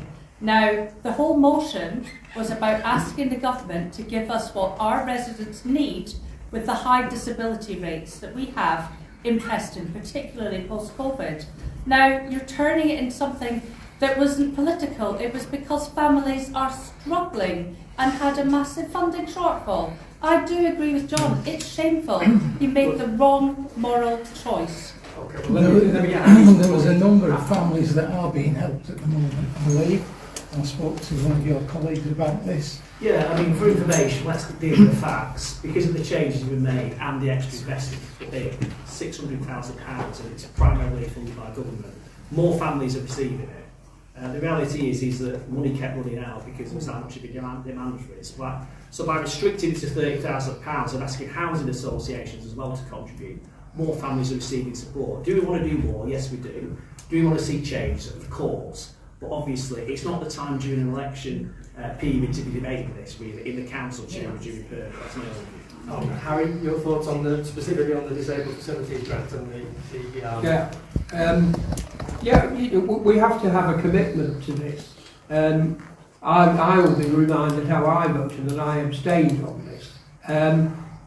What I believe is we've got to hold, if Labour become the administration again, we've got to hold them to account on this. They made a commitment that they were looking to funding increasing this grant. We as a group, a small group that we are, will be putting pressure on to make that happen. They've committed to the totality of the increasing part. But what on the specific point about the individual cap, are you content that it's being reduced to 30,000? No. I think that part of the debate on the funding is that the cap has to be increased again. I mean, there are other councils who are paying a lot more than we are in Preston. I should say it's only just been reduced within recent weeks. So, Avery, your thoughts on that? Community banking is important, but it shouldn't be at the cost of disabled people's lives and like living their everyday lives. I come from a family that was disabled, and having something like a wet room and guardrails installed, not guardrails, little railings in our house really changed our lives. So absolutely, it shouldn't be at the cost of disabled people, and we shouldn't be overlooking disabled people on a wider issue. Disabled people are overlooked by taxi companies, they're overlooked by public transport. We haven't got drop curbs all across the city. I know that's a highways thing, but that's again another demand we have from LCC. We've got so many issues where disabled people are overlooked, and we need to help disabled people in every way possible, including that funding. Okay, well, I promise we look at the bank as an individual issue in itself. So we'll stick with you to start off with. You said community banking is important enough to back Labour's £1 million investment in this new North West Mutual. We wouldn't back that specific investment, but we will still back investments of some description for community banking, because community banking is really important. We're seeing banks closing all across the country. People aren't able to go to get the help they need. Everything's being moved online. God forbid, everything's turning to AI somehow. We need to ensure that people have a place to go where they can get human support, human contact. Again, that also is really important for disabled people. But we must make sure that the budget is aligned in a way that doesn't put other people on the sidelines. That's my perspective, thank you. Just on that particular point, you say you back community banking, but not that particular investment. What's wrong with this community bank from your perspective? If it's being done in a way where other people are being sacrificed for the name of a community bank, then no, we will not back that proposal. Okay, Stephen. Yeah, I think my opinion's been fairly clear on this from the start. Is it the role of Preston City Council to fund about the start-up of a regional bank? I know there's lots of examples been branded about, especially in Germany, they're keen on regional banks, but they've got a different financial culture to us. They tend to save up first and then spend the money. The community bank is, personally, I think it's too high a risk to go into. Will it have a return? We don't know yet. It may have a return, it might not. Well, it is really outside the parameters of Preston City Council to get into the banking business with taxpayers' money. Harry, your thoughts on the bank? Well, I attended a presentation of the directors of the community bank, and I have to be honest, it was a very good presentation. And as a small businessman myself, and I should declare an interest really. I would be interested because they seem to tell me that I would be able to borrow money a lot more easily than I do from banking with Anna or Monzo or whoever else I bank with. But I like the principle of the fact that, you know, they very much say, you know, you'll be able to see somebody, you'll actually be able to go into a branch and discuss your financial projections or worries or whatever with a person rather than doing it online or what have you. So, you know, it's got a definite attraction, you know, the fact that there'll be a new bank on the high street. Where I differ from my Labour colleagues, I mean, it's a political debate. I again, don't feel it's Preston City Council's job to invest large amounts of money in a bank that hasn't even been properly set up yet. We seem to be in a massive rush to be the first to invest in it. You know, we asked the question, are there other people interested in investing, public bodies, you know, pension funds, people like that? And there's always one or two in the pipeline, but they want to see what the regulator has to say first before they'll go any further with it.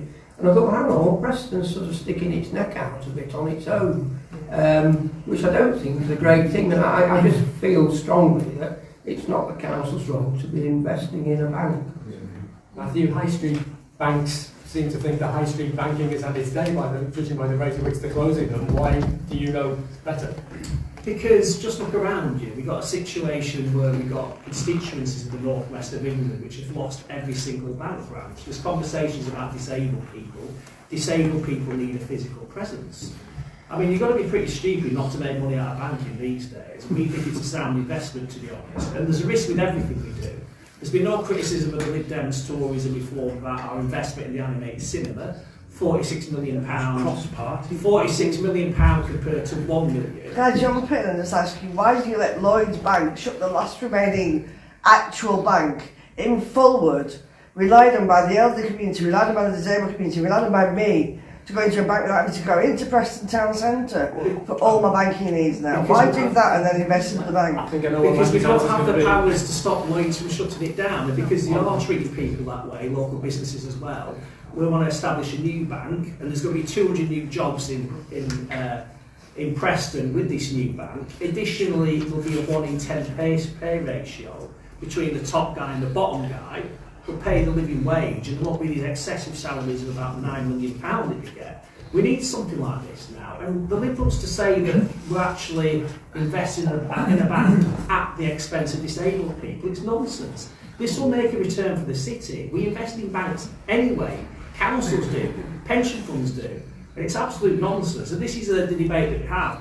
We're seeing a failing economic system in Preston that's not working for most people. We're prepared to change it. The rest of them just want to accept the status quo. And that is the choice on offer in this election. We've got austerity parties, we've got free market parties, and you've got a democratic socialist party with Labour that's here to change them. John, finally to you, you look at pain. Oh yeah, it is painful in all sorts of ways. Yeah, so let's just get absolutely right. Is there a problem with the financial system in the UK? Yes, there is. Do we need more community banking, as in terms of like banking hubs and things like that will be in the communities? Absolutely, yes there is. Is this going to fix it by spending your money on a Preston Council kind of propped up bank? Going to fix the issue? No, it's not. What you are doing is taking £2 million of your money. £1 million. No, okay, it's £1 million investment, but your own figures. Because unbelievably, your own cabinet member didn't know if you borrow money, it costs you more to pay it back. This was when they went to when they were at scrutiny. They did, and it was in his own budget, and he's just made the mistake again. They're borrowing £1 million. By the time you pay it off, it will be £2 million out of your pocket. His own figures, his own officers have confirmed that. And the fact he wants us to trust this, yet doesn't know how much it's going to cost. He wants us to believe that this is a bank to help the poorest, but it will be a fee-charging bank for £5 a month for it to work. He wants us to believe that actually there's going to be branches all over the northwest, including the HQ here in Preston. When those banking executives came to the scrutiny which I was chairing, I said, will you guarantee that on paper? They said no.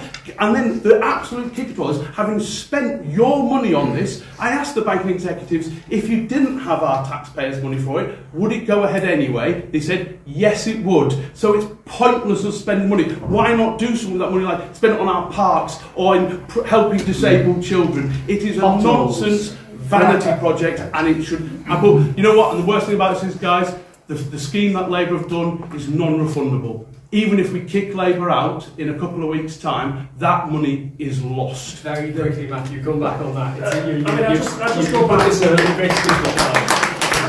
what I say about the Liberal Democrat group. And I actually respect on this platform a lot more the Tory and the Reform, because you can't have a clean fight with them. The Liberal Democrats are like the news of the world of local politics. What have I said that's wrong? The focus group is like a tabloid newspaper. They just jump on any issue to try and get. What have I said that's disgraceful? You were for Ashton Park and then against Ashton Park. What have I said that's wrong? Tell me what have I said that's wrong? But they make unrealistic claims about what they can do to actually get the new skills that they want. They just actually don't fall for these ones. They believe in nothing. Let's stick with the bank. I'm just giving you a quick point of light to come back to the bank, because I was at that council meeting and we then all had our advocacies out trying to work out what was going on in terms of fees and various claims and counterclaims from across the chamber. What are the figures from your point of view? There's a £5 a month charge. Is that correct?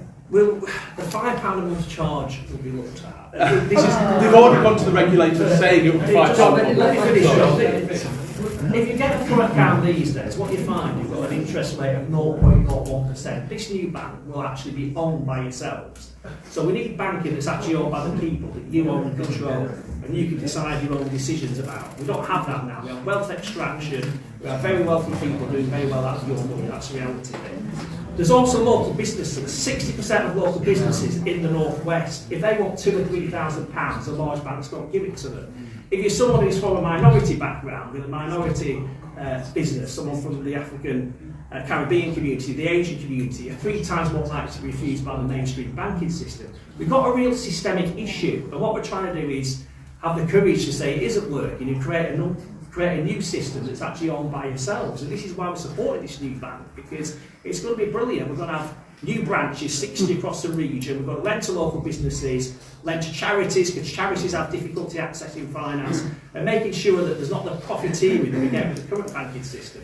And I'll tell you what the issue is in politics these days. The issue is with people who are scared of new ideas. If you have a new idea, you get jumped on. And I say there's no change parties here, whether it's the Tories, Liberals and Reform. They want to keep things the same. We say in Preston Labour, things are working, we're going to tackle it and create something better. Okay, well, let the people be good on the bank, so let's leave it there. But time to hear another question from our audience, hopefully.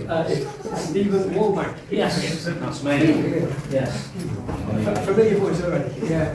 Elephant in the room, and it's timing got brought up in it's Preston's new hospital, or not, or when, or whatever. And maybe to speed things up a little bit, maybe I can direct it at Liberal and Reform, and what ideas have you got to bring that forward? Because I keep reading different things all the time, and I think the last thing I knew was 10 years before a spade is put in the ground. And then recently I've heard that it didn't seem clear that the land in Curedon, as we know, has been allocated apparently. So directing it at... Well, you can direct it who you like, but they're all going to get an answer. Well, right, that's fine. Well, let them guys go first.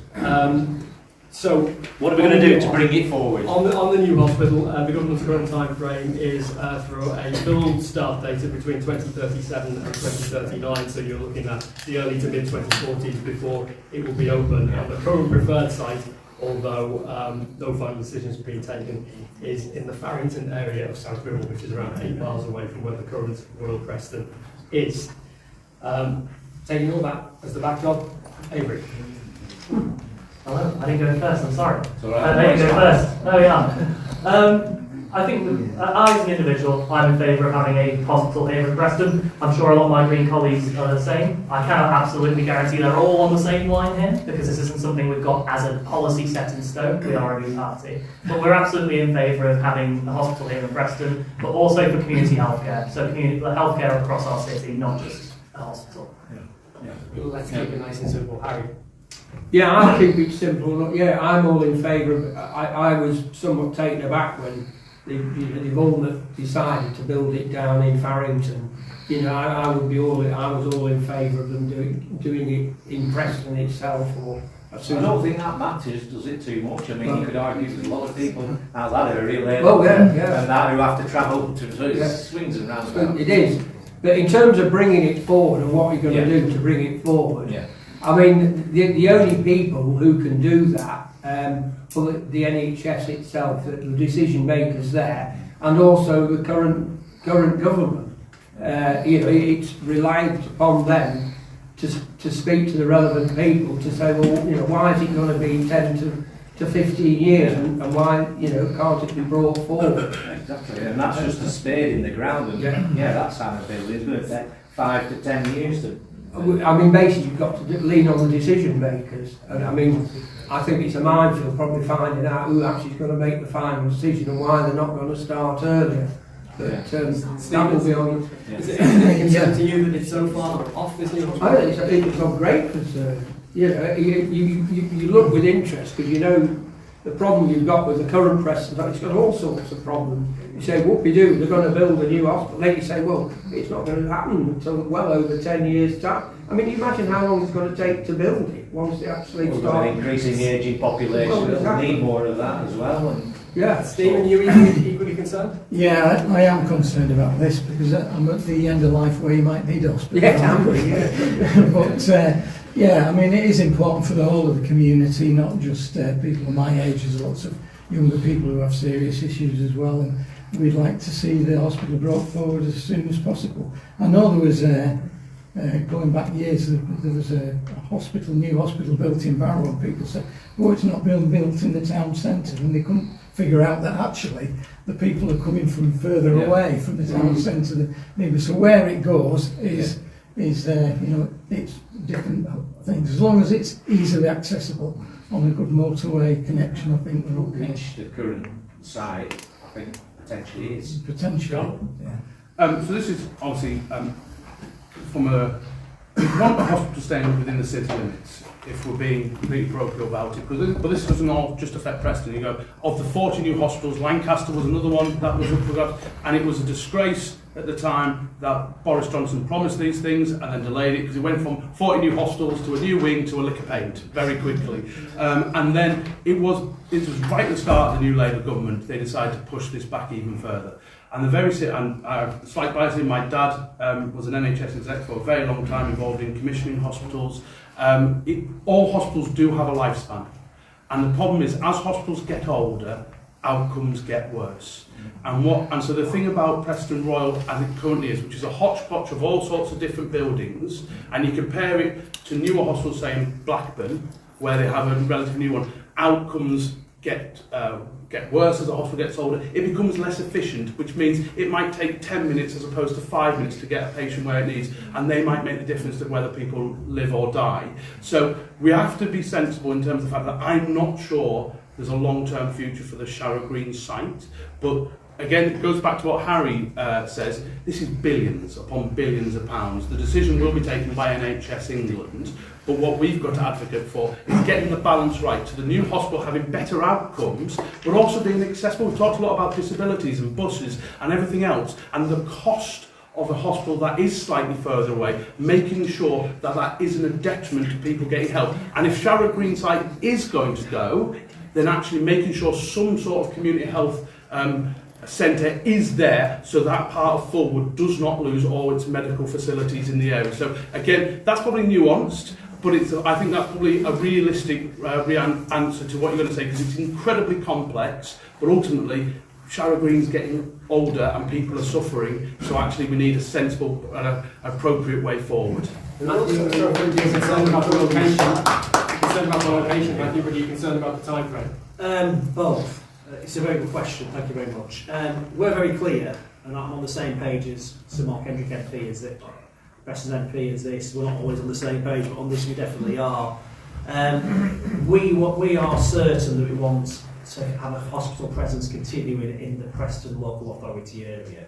It makes no sense to move a major hospital from a more working class area to a more middle class area where health outcomes are a lot better.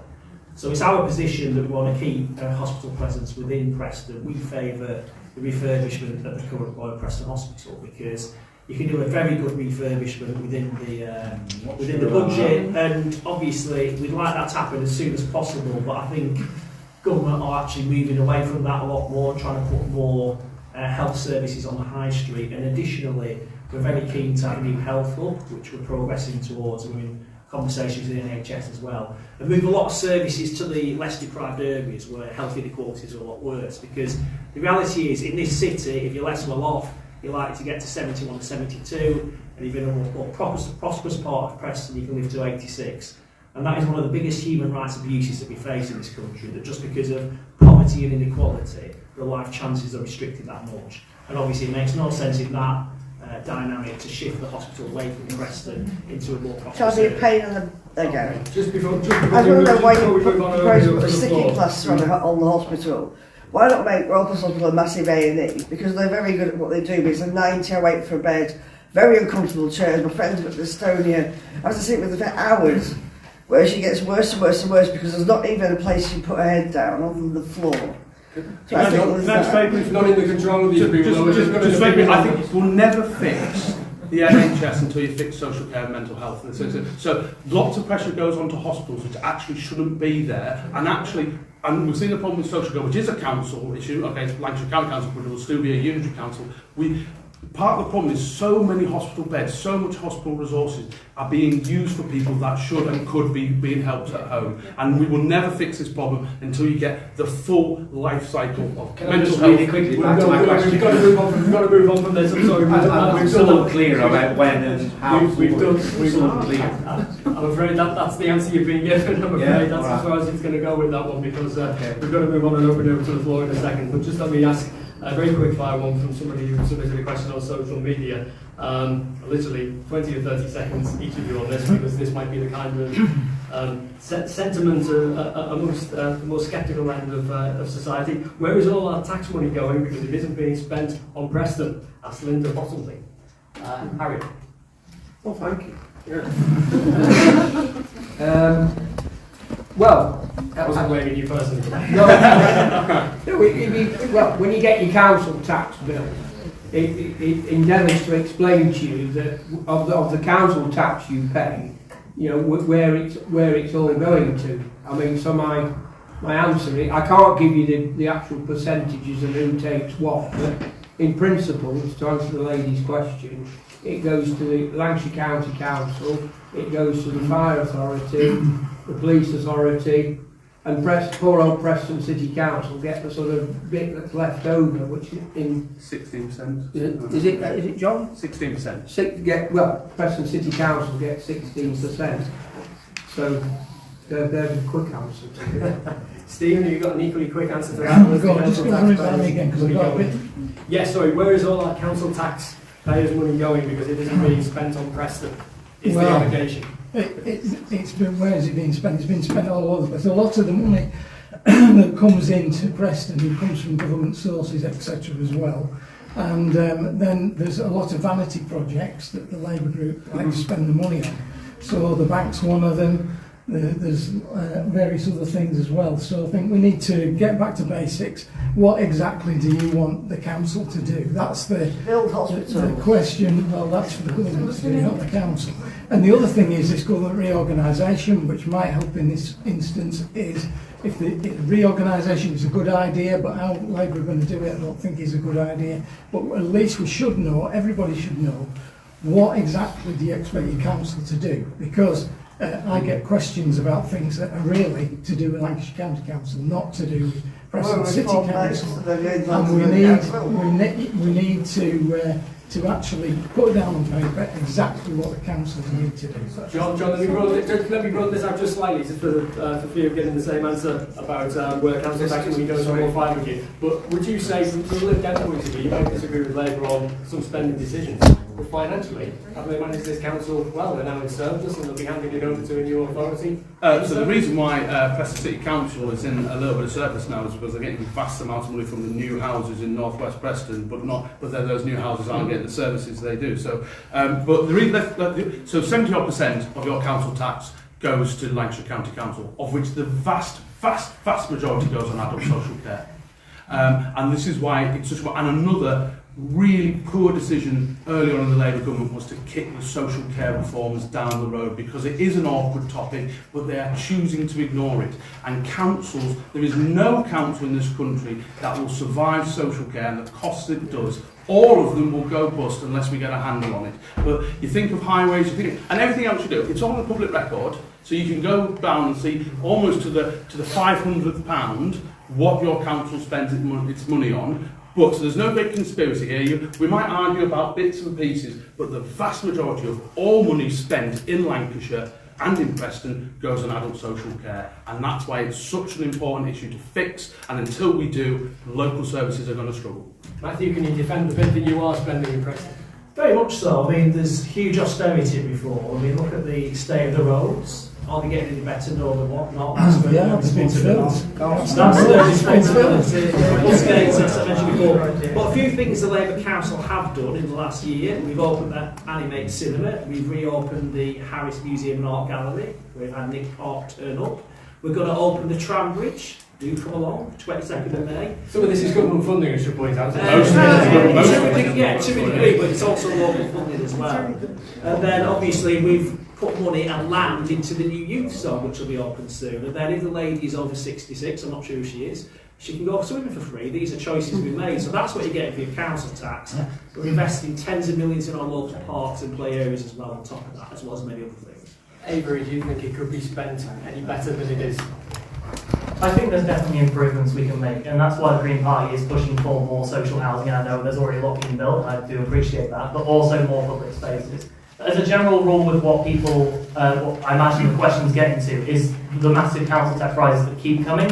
I will say, that's not necessarily the council's fault. A lot of the council's money does not come from council tax, it comes from central government. In 2024, people voted Labour thinking that they'd have an end to austerity. But there is a hidden austerity still happening right now. Labour is not giving local authorities the money they need to spend. And that's why most of our candidates, a large majority of our candidates, have signed the Greens organised pledge to end local government austerity.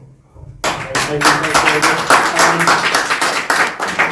for a quick couple to promise to open up the floor. So, anybody got any questions?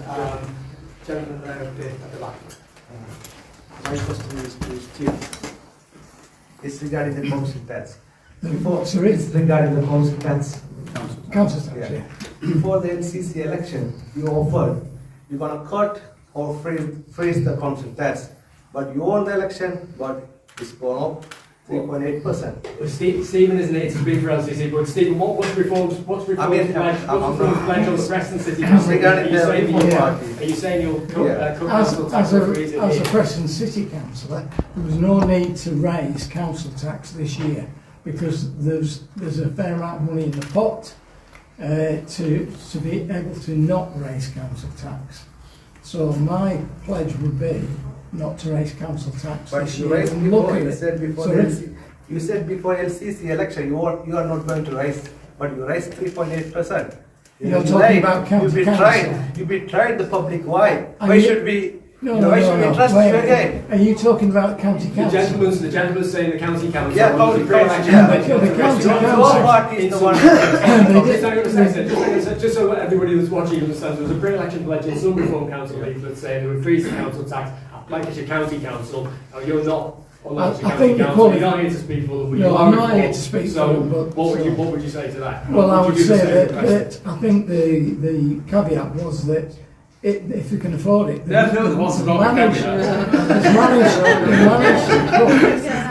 managed to make big cuts in how much the county council is spending. So they are up against it, but they are trying to make as many economic savings as possible. We'll stick to Preston City Council and what it can do. That was very specifically for Stephen, so we'll leave that one hanging with it. Anybody else? Lady over there. How are you going to improve council estate areas that have been neglected by the council for years? How are we going to improve areas that have been neglected, was that by the council for years? Like council estates. Matthew. Yeah, really good question. The government's putting 20 million pride in place funding, so that's going to concentrate on Brookfield and Ruggleton, we're investing very heavily in our working class communities in terms of improving parks. So you go to if you go to Moore Park, you're going to see a destination play area and other things. We're trying to get more health facilities down there, so we've got a pledge to look at having a new Westview Leisure Centre that will have an NHS presence there as well. And then we're trying to put more money into people's pockets, so we promote a real living wage as a council and across the local economy. We try and deliver as many social and affordable homes as we can as well. There's a new youth zone for kids from those areas, and obviously the £10 annual bus pass will benefit young people there because it's costing a fortune to go on the bus. And there's many, many other things, obviously things like arts and culture as well. We've got to concentrate on that. That's a big part of what we want to do. We want to get arts and culture down to our less well-off communities as well. All right, Matthew, thank you. John, quickly, just, neglected areas of Preston. Dealing with economic deprivation is really tough. I represent on the county seat places like Ingo and Tanstone, which again have systemic issues, and this isn't just a council issue. This has to do with health services, it has to do with the police. There's all sorts of agencies have to come in to be able to turn things on. And I remember not so long ago, Ingo in particular had a real problem with drugs, and actually it took good old-fashioned community politics and community policing to help turn these places around. So there is not a quick fix, but whether it's investing in parks or whatever else, you need to improve areas across the city. And too many politicians think, my votes are here, I'm just going to concentrate on the people there. Actually, we need all areas of the city, because one thing we don't talk about is also economic issues and deprivation in rural areas, because it is a very real thing. People think, oh well, you've got a green field outside you, doesn't mean you're not worried about how you're going to pay your mortgage. So it's about, I think all of us need to have a wider sense of it's economic problems and people struggling affects all communities, and that's why all of Preston needs greater support and greater help going forward. Stephen, neglected communities. Interestingly enough, in my patch, and it's a big patch, it was from Catford right beyond Beacon Fell. It's predominantly rural, although it does have a lot of new estates in, and there is a lot of rural deprivation. But one of the things that recently happened was they opened a new cheese manufacturing place up near Inglewhite, and that's provided an awful lot of jobs, well-paying jobs as well. And to actually get the momentum of business back into communities is a good idea. And also looking at the infrastructure in these places as well. People have to have money in their pockets to do activities and things, and that's what will lift people out of poverty and give them something to do. I must admit, it is difficult.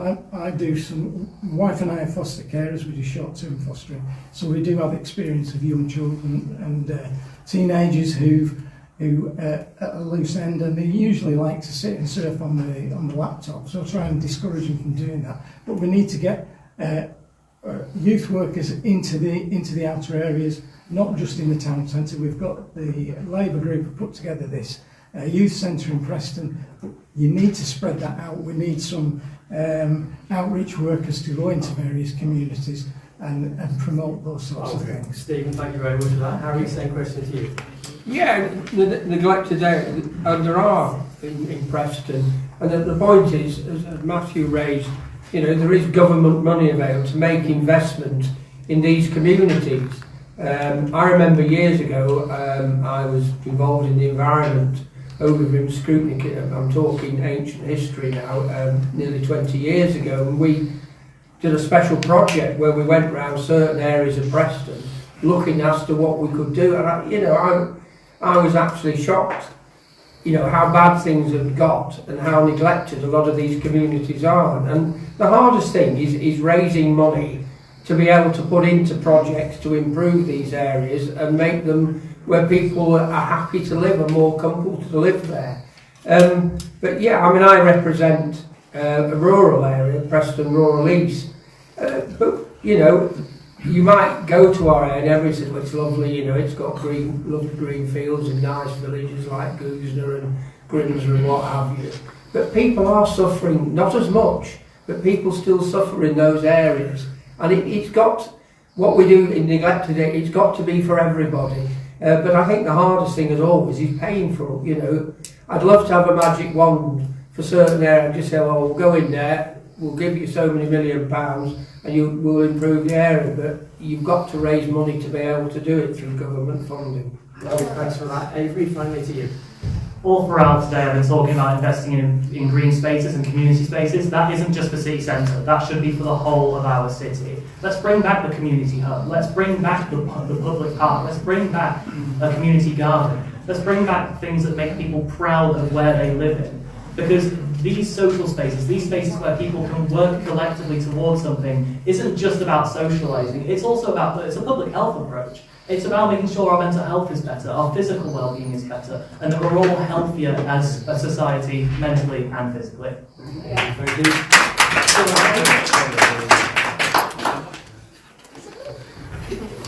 Okay, hi. So as I track back a bit to when you're having like your 60-second kind of introductions, so I heard about how that if you're going to the vault, you'd have your free bus passes, but vault, it costs money, and not a lot of families can afford to be sending their child every week, how many times a week to go. So I want to just pose the question: what would you do about those children who can't afford that? So that's okay. So it's vault the youth zone, the new youth zone due to open shortly in Preston. John. Yeah, so I think part of the vault is a good thing. It was cross-party, it was agreed, it's a good thing for our city to have investment in the city. But what I think someone else alluded to earlier, we can't just have city centre hubs, we've also got to go out to the communities. And I think of 2 community centres in my patch, both Intact and the Ingle and the Tangerton Community Centre, that do brilliant outreach work with young people, whether it's boxing, whether it's all sorts of different exercises and activities, and that is part of the solution, is this, that it can't just be one central hub. We have to have lots of hubs across our city because bus fares are expensive, and so it's suddenly, well, the idea that the vault is a great one and I supported it, it isn't the only solution. We have to have lots of community hubs in the outskirts, otherwise the problems will not get fixed. Avery, is that a characterisation you recognise a concern? I'd say it's very similar, the answer I'd give to my previous answer. I think we risk becoming over-reliant on something like the vault, and I do believe it is a good initiative, and I'm thankful for all the people who are part of making that decision. But absolutely, we should be including these smaller community outreach points, wherever it's hubs, parks, gardens, etc. Other opportunities for young people to get involved in being out and building stuff with each other. That isn't just going to city centre, spending some money on a bus or on shops, etc. Which was one of my only options growing up because we didn't have that stuff near us. Avery, thank you. Harry? Yeah, I totally agree with Bill's question. Indeed, in our budget, one of the things we proposed was a youth travel scheme, which we pay for to transport people or help people in well, not just in the rurals, but in the outer Preston communities, to be able to go in and take part in the activities of the vault without it costing them money to travel there and travel back. But the other thing is, that the other speakers have said, is to encourage, we've got to go out to the communities as well, whether it's a football scheme on the village green or a youth centre, using the village halls or what have you, community-based activities, whether it's cultural, sporting or whatever. We've also got to get out to these communities as well as encouraging people to use a transport system to come in and use the vault. Thanks, Harry. Stephen? I understand where you're coming from. I had 2 daughters and was forever paying them in bus fares and all sorts of other things.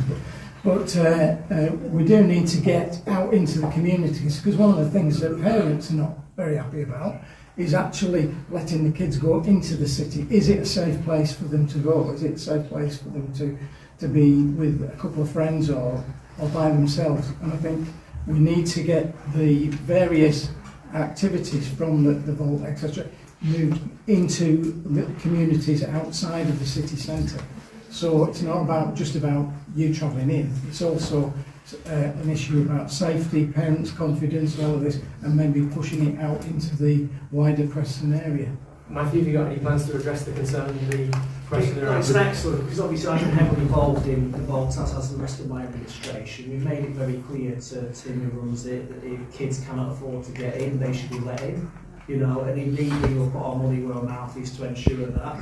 I said before, many of the members here have been raising the issues around the cost of travelling, which is why I got the £10 a year bus pass for children and kids. But, you know, there's other stuff happening as well. We have what's known as the Met, which is going into places like Lear and Marches. We're investing quite heavily in sports provision, play areas in the parks, as I said before, so there's a lot for young people as well. We've also had what's known as a youth strategy, so we actually listen to what other people want, because I know there's issues around mental health and other things with young people, joblessness and all the rest of it, and we need to listen to young people's voices. So you tell us as the politicians what you want us to do, instead of us telling you. Was there one final hand next to the lady who's just asked a question, or was it? No? Say A very quick question. Yeah, lady here. And I just want to ask that as a wheelchair user, do you believe that I should be able to go for a pint after work? Because currently I cannot guarantee that I'll be able to get an accessible taxi home. It's happened so many times now that I've rung for a taxi and I've had to get, because I've rung every company in the city, I've had to get a friend to come home with me to help me lift my chair in and out of the car. I've had to. Why disabled people only allowed to work during office hours? Taxi phone's not catering for you at all, No, like technically, you might get lucky, they might happen to have someone on duty, there's currently no guarantee of it, and you can't book in advance either. They refuse to book in advance. So you say, can I have a taxi? I went to Preston Playhouse, see an excellent play called When David Came to Preston recently, and I couldn't guarantee that I could get home. No taxi company would book a taxi in advance. I said, ring up on the night, see if we've got someone on. That is not an acceptable way for an independent adult to be treated. It's not an acceptable way for anyone to be treated, frankly. Avery, how would you address that? Thank you. I mean, I've already spoken about it a little bit in one of my other answers. People with disabilities have to ask permission to do things all the time. It happens with National Rail as well, where you need to book passenger assist way in advance. So yeah, absolutely, disabled people having to ask permission to be outside is a problem. And it's something that we have the power to change, because there is the licensing committees for that very purpose, and they should be overseeing provisions for disabled people. So yes, we should be increasing provision for disabled people to commute around the city, and not just during office hours, and ensuring disabled people don't need permission to go outside, because that's horrific.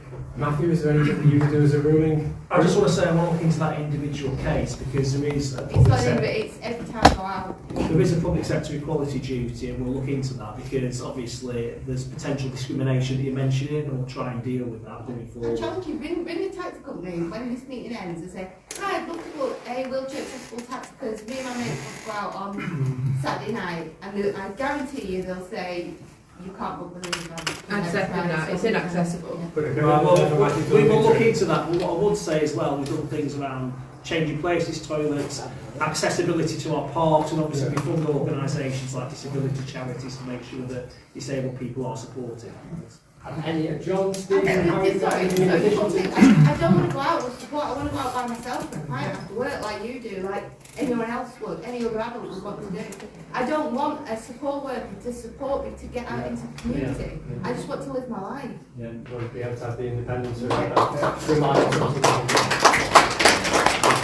I'll look into the individual case. Okay. Well, I don't think it is actually about an individual case. I think it's a systemic problem. The fact is what we've got now, and we did have overview and scrutiny. We did have this came up in discussion about actually one of the problems we've got is the proliferation of private hire vehicles that don't supply it, and so and a lot of us, because black cabs were always very useful to be able to get disabled people. Some of them were anyway, and because black cabs have very much shrank and have been replaced by Ubers in particular, of which are not registered here in the city, it limits the control we can have. But obviously as a city council, we might have to look at our licensing rules about when we grant certain licenses, about a certain number of cars potentially that have it. I don't know exactly what legalities. I'm not going to promise you what I can't guarantee, because that's what bad politicians do. But I think it's and I don't think this will be unique to Preston, because I think the proliferation of Uber, beg your pardon, is actually going to be causing problems like this all over the place. The issue is as well as the black cab is all very well and good if you are in town. Yeah, where the black exactly. cabs Yeah. are. If I want to go from my house, which isn't where near a taxi rank, because I don't know. Yeah, that's right. I need to be able to ring someone up and say, hi, I'd love to go to the hospital. The other day, I had some heart problems in the middle of the night. Rang 111, they said, you need to go to A&E immediately. I couldn't, I had to wait till the morning till there was a taxi on. Yeah. So yeah, you're right. We need more private hire taxis that are available and available to book. But it's a problem. I think it's unacceptable that you can't get around. I thought we dealt with this years ago, but obviously we haven't. So I think it's down to the taxi licensing committee to get a grip of it and sort it out. I agree with the two speakers. The problem is the proliferation of Uber, and the black cab fleet is decreasing. There's no incentive to run a black cab anymore. But you know, again, we need to go to we need to look into how you encourage more people to run private hire taxis which cater for disabled people. You know, whether when we look at the granting of licences, we sort of say, well, you're more likely to get a licence if you provide disabled facilities in your taxi. Great, Harry, thanks very much for that. Finally, from me, before we let you go, we are going to let you out at some point tonight as well. It would be remiss of me not to mention that these are the final set of Preston City Council elections ever in the Preston City Council in its current form. It's set to be abolished, barring any last-minute changes apart from the government. New council area will be set up, and basically Preston will be merged with, it could be any number of areas, but potentially with Lancaster and Ribble Valley is certainly the preference of Labour and the Lib Dems. Can I just ask each of you, what do you see Preston's place within that new larger authority as, and how would you ensure that it has Preston has a strong start within that new larger authority by what you do in the dying days, if we put it like that, at Preston City Council? Matthew? Yeah, it's very exciting because Preston will actually be the largest out of 3 councils. So there's Preston, Ribble Valley and Lancaster, so it's a huge opportunity for us all. Only if the government back that option, though. Only if the government back that option, yes, but let's just say that they do. Preston will be a leading voice within it. And I mean, I've thought long and hard about this, and if you look at the hookup we have with Lancaster and Ribble Valley, if that happens, you're going to basically have 3 universities there, 2 hospitals, National Cyber Force, rich aerospace, you've got amazing culture and natural beauty in that area, so I think it's a brilliant setup in terms of local government reorganisation, and obviously we want to make sure that we do well in those elections and can do things like run social care, not-for-profit, and run the highways in a decent way where we're not full of potholes and all this. Let's not start pushing for the 2027 elections, let's get these out of the way first. Avery, your thoughts on Preston's future in a larger local authority area? Preston currently is already essentially the administrative capital for Lancashire County Council, and I think in a new authority we have the ability to be that leading force within that authority. I do admire a lot of the work that the Preston model has done for the city and for people in this area. The community wealth building is really, really important. We need to empower people who are lower down in society. And I believe Preston has the ability, it has the power, and it has the experience to be able to lead that new authority with those values. But it is going to be an ideological battle because we are potentially seeing a lot of very diverse councils merging together, and that can be very, very difficult. Harry, are you content with Preston's future in a new larger authority, or would you rather maintain the status quo? No. No, depending on what happens when the government, the minister finally decides to make a decision, I'm actually quite happy with the one we voted for, which is a merger with Lancaster, Ribble Valley and ourselves. And I think by very nature of where Preston is in that organisation, and the fact that it was is an administrative capital of Lancashire, puts us in a very strong position. So I accept change is going to happen, and we've got to make the best of it. Stephen? Well, if it's the 3 authority version that we've heard about, I'm not overly keen on it.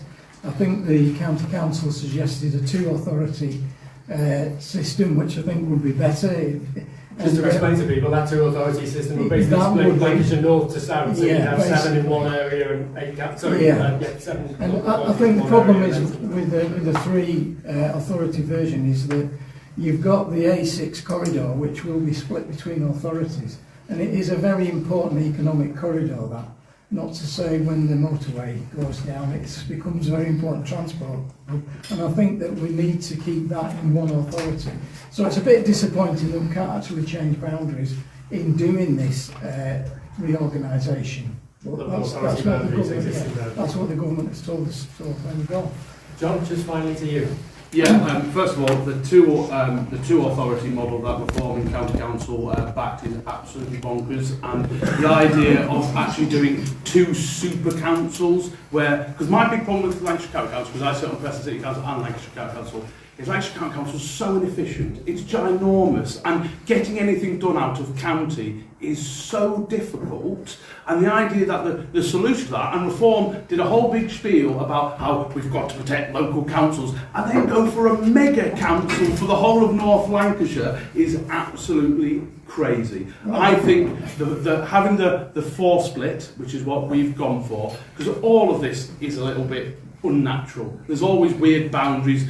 Ask anyone that's gone through local government reorganisation. It's never a perfect fit. But I think Preston, Lancaster and Ribble Valley is a really strong unitary authority going forward, and Preston will of course have a central part of it with the highest council tax contributors in that new authority. We have fantastic assets, whether it's the Harris, whether it's County Hall, whether it's our fantastic parks. But, you know, the other areas that are going to be really good to join in with us as well, and we'll be stronger as a whole and get rid of some of the inefficiencies and pain when you have to deal with Lancashire County Council. So it will never be perfect, but it will be better than what it is right now.